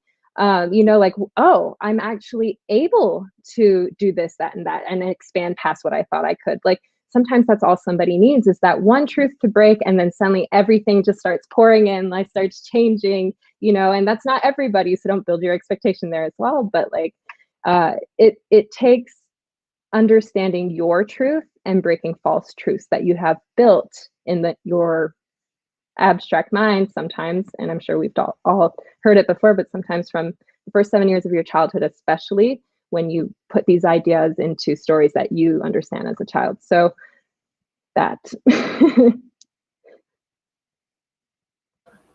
Sorry, I had to echo, so I'm just going to make sure. So thank you for sharing that. So there's so much there because I think this is a big struggle for us, is that, this is why I also created this show, was so that we could give people different options and different ways of thinking. And I think you hit it right on the head. Like, one piece of information can open up so much. So in your alignment process, like, what does it look like? Like, what do you like? What I'm saying is, like, what's an alignment expert, and what does it look like, and what does it mean for someone like me, or someone who's not like me, maybe in corporate America, or someone like, what is exactly this thing, or a stay-at-home mom, right? Yeah. So Okay. like, just Can like I just touch on alignment really quick? And if you know, knowing me, if I get distracted, bring me back to what I do.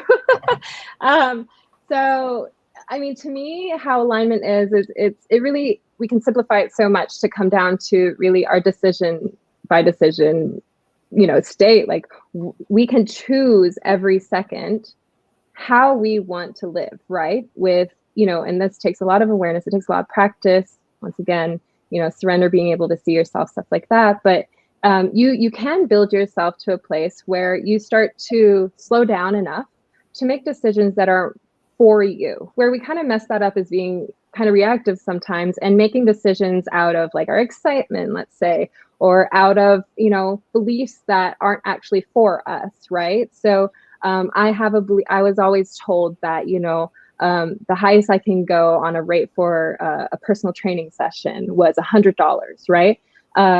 Well, someone offered me $120 now a session. So, oh my gosh, that broke that truth. Like, it's not true. I can actually make 120. Like, I'm oversimplifying this, obviously, but I can choose in that moment to either step into that truth of mine that I could actually make more money, or I can choose not to and still like kind of run from everything. So to me, I think alignment is very simple. You just, as you learn more about yourself, do your best to make decisions as yourself.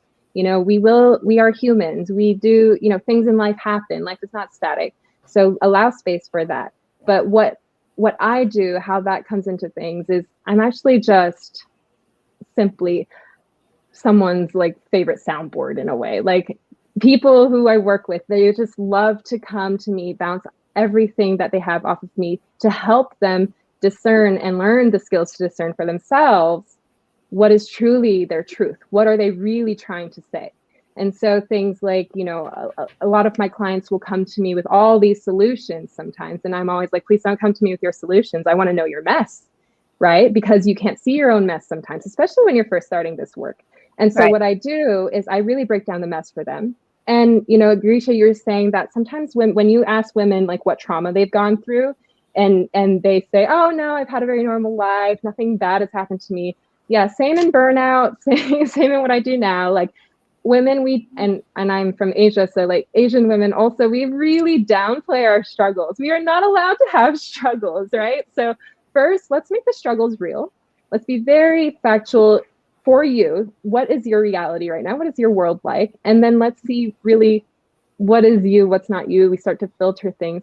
This is not a long process, but it takes time because you need life experience in between to really learn and implement these things and integrate these things into who you are, so that you can start to shift your identity. So what I do is I help you have the courage, and I teach you how to experience life like this, and bravely, right? Like, Marcy, you're talking about being brave with it and courageous. And it's like, yes, like, I grew up with my family just telling me to go explore, go adventure. And then I, you know, now 32, I look and I'm like, man, how blessed I was, because a lot of my friends grew up protected. They weren't taught how to discover who they were. And here I am. I thought I would like grew up with learning the like everything backwards, you know, but not really. Like, it actually does come down to, do you know who you are? And can you be brave enough to make decisions as yourself?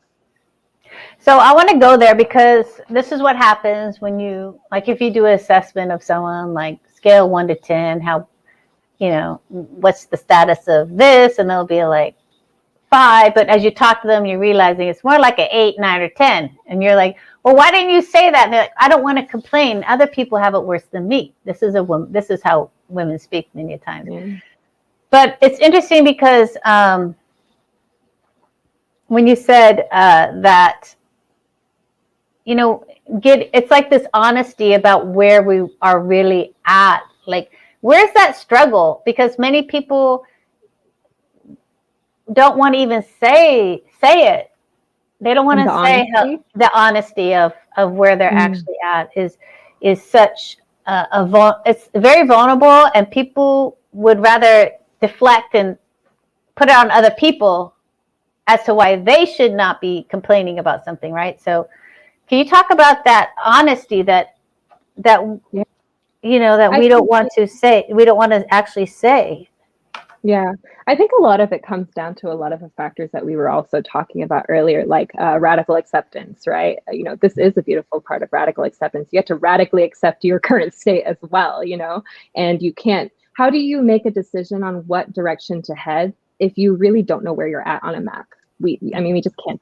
It's not smart. You might go in circles, probably what a lot of people are doing right now, going in circles, right? And maybe you're going in circles because you haven't taken a real look, because maybe you're too scared and you need someone to help. Get on a call with someone, call a friend that you trust, ask a sibling that you trust that is willing to empathize and understand with you, help you soundboard and talk out some things.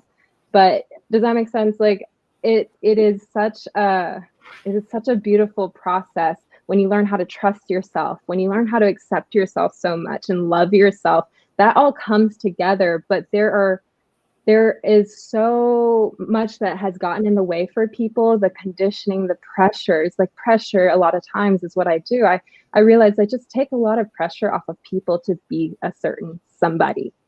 And once that pressure, so here's what happens. Once the pressure is removed, once the space is created, we get so uncomfortable with this pressure, which is the difficulty in surrender, right? Like, oh my gosh, I have space in my calendar. My value is going to lower now because that means, I have no self-worth because I'm not doing all the things. And it's like, well, I got to do more things now that I have time to build my self-worth again. And like, this is such a dangerous cycle. I coach doctors, I coach therapists, I coach people with the like CEOs, they do really well in their industry. And then there's something missing. Why? Because their whole value is tied in their title. It's not even in them. You take their title away, what happens? If something changes the world again, God forbid, on a more serious level, like what happens? What if you can't be a doctor anymore? What if you, do you still know who you are? And so it's pretty scary because we have a lot of high achievers that fall because they've high achieved in a direction that they never actually wanted to go. And this is actually also an issue that a lot of our world is going through. So imagine how the bitterness is at that level if you're not happy. And that trickles down into whatever institution you're heading. Yeah. And I remember years ago, back in, I don't know, when I first started getting into spirituality, 2002 or something like that. And she said, you are not your job, or you are not your art dance site. And I was like, what are you talking about? I am my dance. I am, but it's really, and it took me a long time to make that separation of, yeah, I am not my job title. I am not, even as a dancer, that's such an expression of self. And yet there is a separation. I am still so can you speak into that a little bit? I know, God, what happens? Like how do you know when you're like really attached to your job title or something, like how can you, like, where can we get to that space of like, maybe I am just, yeah.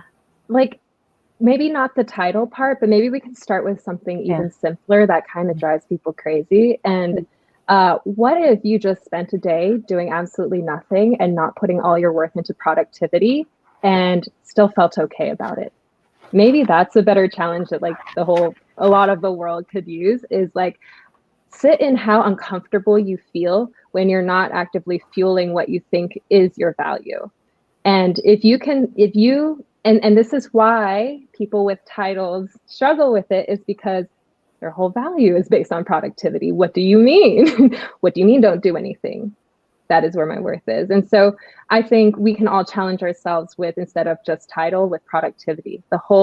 This busyness that we talked about in the beginning, this need to prove all these things. What if we just sit and gave ourselves the space and said, wait, why do we have such a problem being still?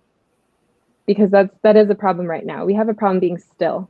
we don't glorify stillness, you know what I mean? Maybe in a temple when, you know, where it is practiced and it is glorified, but like our world could use a little more stillness, that feminine energy, Grisha, that you're talking about, pulling things in instead, you know, allowing people to want to do things for you.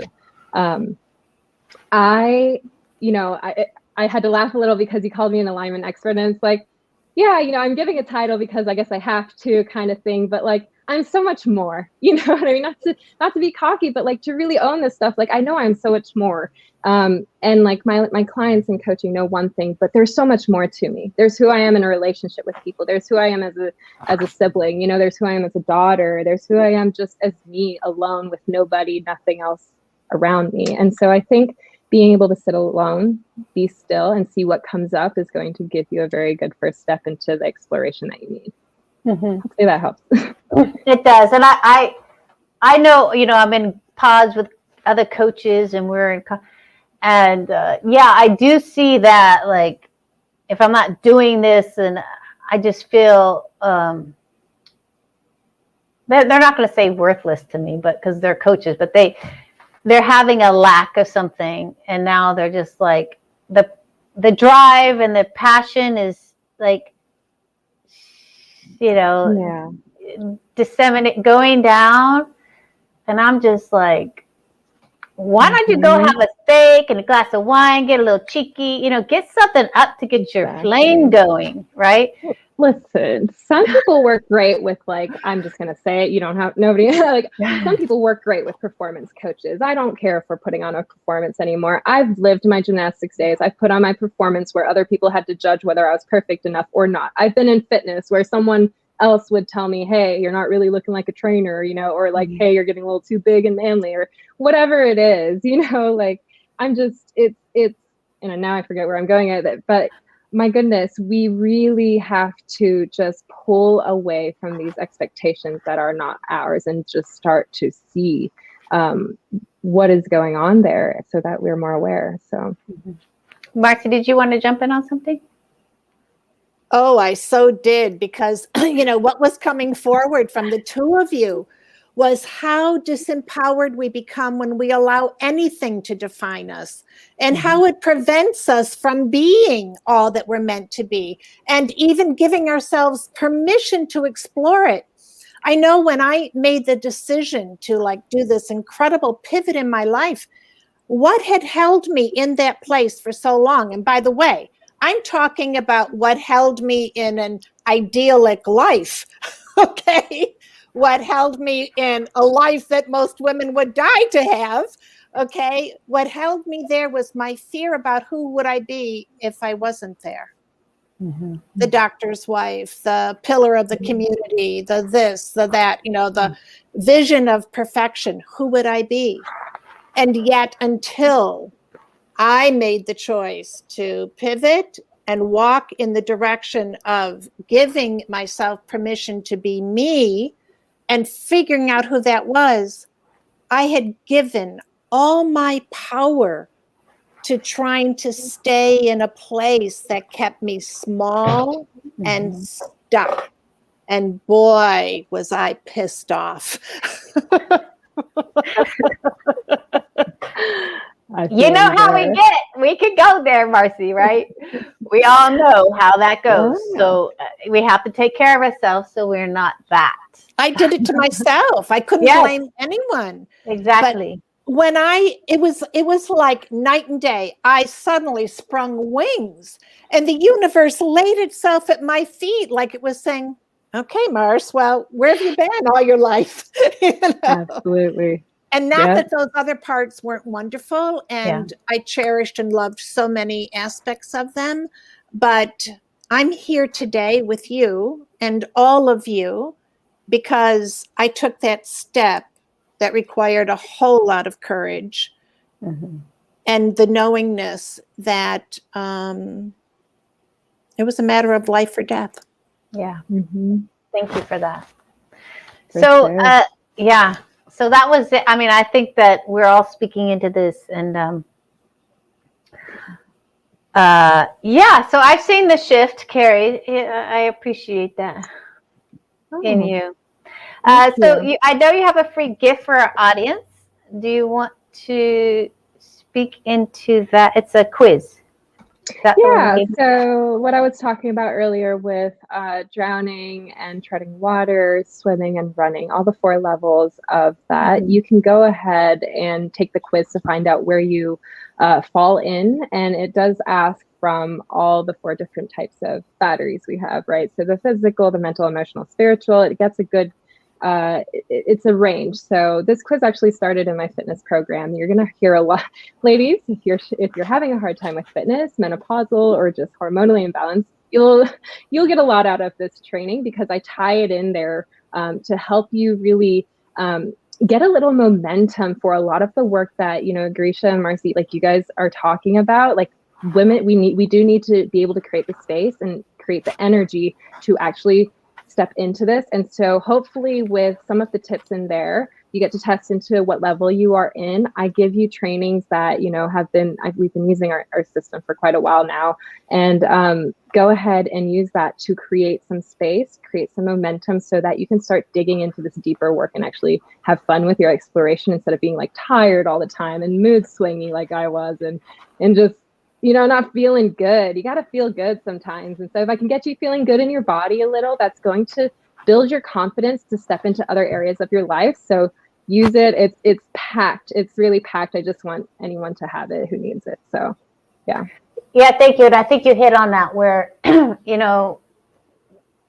women often give so much away that they physically don't feel well. So they're just exhausted. Mm-hmm. And the thought of even working on themselves or creating something different is almost just as exhausting. Yeah.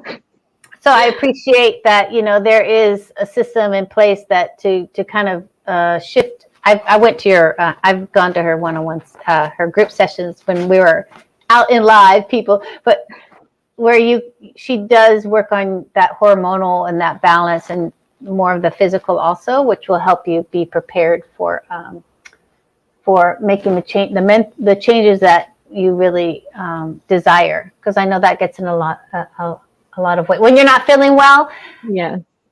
I mean, even as an entrepreneur, there are days where I wake up, I'm just like, oh my God, I don't know. How I like to tackle it is, can we calm the body? So that if we can calm the body and the hormonal messages, so like the mood swings and the emotions that are just kind of being amplified by the hormones and the reaction in your body, if we can kind of calm that a little bit, you're going to be able to come to a place where, Marcy, you say heart, I say soul. You can calm the body enough so that the hormones allow you enough space to really define what is that mind that's speaking and the heart or the soul that's speaking. Mm-hmm, mm-hmm. It's really messy when we have a lot of signals that are off in the body too, and the mind is off as well, and and so many emotions. Oh my gosh, what if we just took a break, took a step back, calmed you, so that you can learn how to practice what is you, what's not you. Mm-hmm. That's what we can do. All right, ladies. Well, we made it through. We got through this our session together, and this has been so awesome. If you could, give your one before we end with our audience, give your one piece of advice, or one learning, or one something that they could take away from this session. I'd love to hear it, and our audience would love to hear it. Krisha, you want to go first? Yes. Thank you very much for inviting me. Thank you very much for the audience watching us, and you are making your first step to the new, creating a new life where you can feel unstoppable.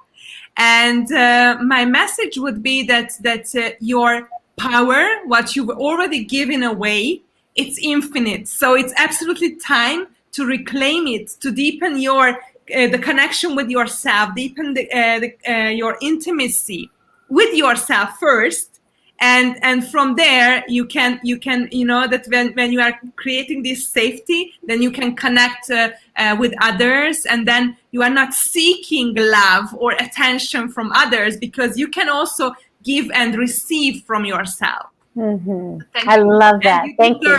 You deserve to have it all. Yes. Thank you. Thank you. All right, Marcy, what do you have? A piece of advice or a walk away or a takeaway or a inspirational? I think just to recognize that you are here for a very specific reason, and that reason is to love yourself. And so, as you're on that journey, give yourself permission to just keep exploring what that is. And without beating yourself up over, times that perhaps you think you've fallen short, maybe it was just a little bit of a magnification about what you can do more of next time. Mm-hmm. So every moment you have the opportunity to make a different choice that will enhance your life, enhance that relationship with self, and to really start to embrace life and live it the way you're meant to. And that's happy and healthy and whole. Mm. And just know you're blessed and you're loved and cherished beyond all measure. So, yeah, live your life like that. Beautiful. Thank you, Marcy. Thank you. Carrie, a takeaway, a thought, an inspiration? Man, I don't know. This is all so amazing already. I'm like, what do I say now? I guess when most people come in, they already have so many preconceived ideas and expectations of what life should be like. I want to say, break all of them and start over. Whatever you think is what's supposed to be, that's probably, when you say it like that, that's probably a sign that you should probably filter it through and see whether it's really something for you. And what will begin to happen is you start to see so much space in your life to do everything, because so many things that you thought you need to do and was important to do is actually not that important, and it's actually not as needed. And so I just, women, we have so much, like the mental load on women. I'm not even a mother, like I have a boyfriend and I run my business and we have businesses together and it's fun, but the mental load on women and mothers, like, you don't have to control everything, and that actually nature can take its course and take care of things sometimes if you trust it. So if you are in a safe space, you talked all about safe spaces, Grisha, but like when you are in a safe space, just know it's time to kind of let go of some things. It's time to release. It's time to surrender and get brave. And, you'll know when the time comes. But if you need help, always ask for help for that too. Yeah. All right, ladies, this ends this segment. I'm so excited that you guys were with me today on this journey of healing and self-love and really tapping into just how powerful we really are. So unmute yourself and say goodbye to our audience. Again, thank you so much. As I said, having experts on this panel and different types of experts was my vision behind the live, and I'm always so excited to have it lived right in front of me. It's amazing. Thank you so much, Thank Amy. you so Ladies, much. I'm so glad I met you.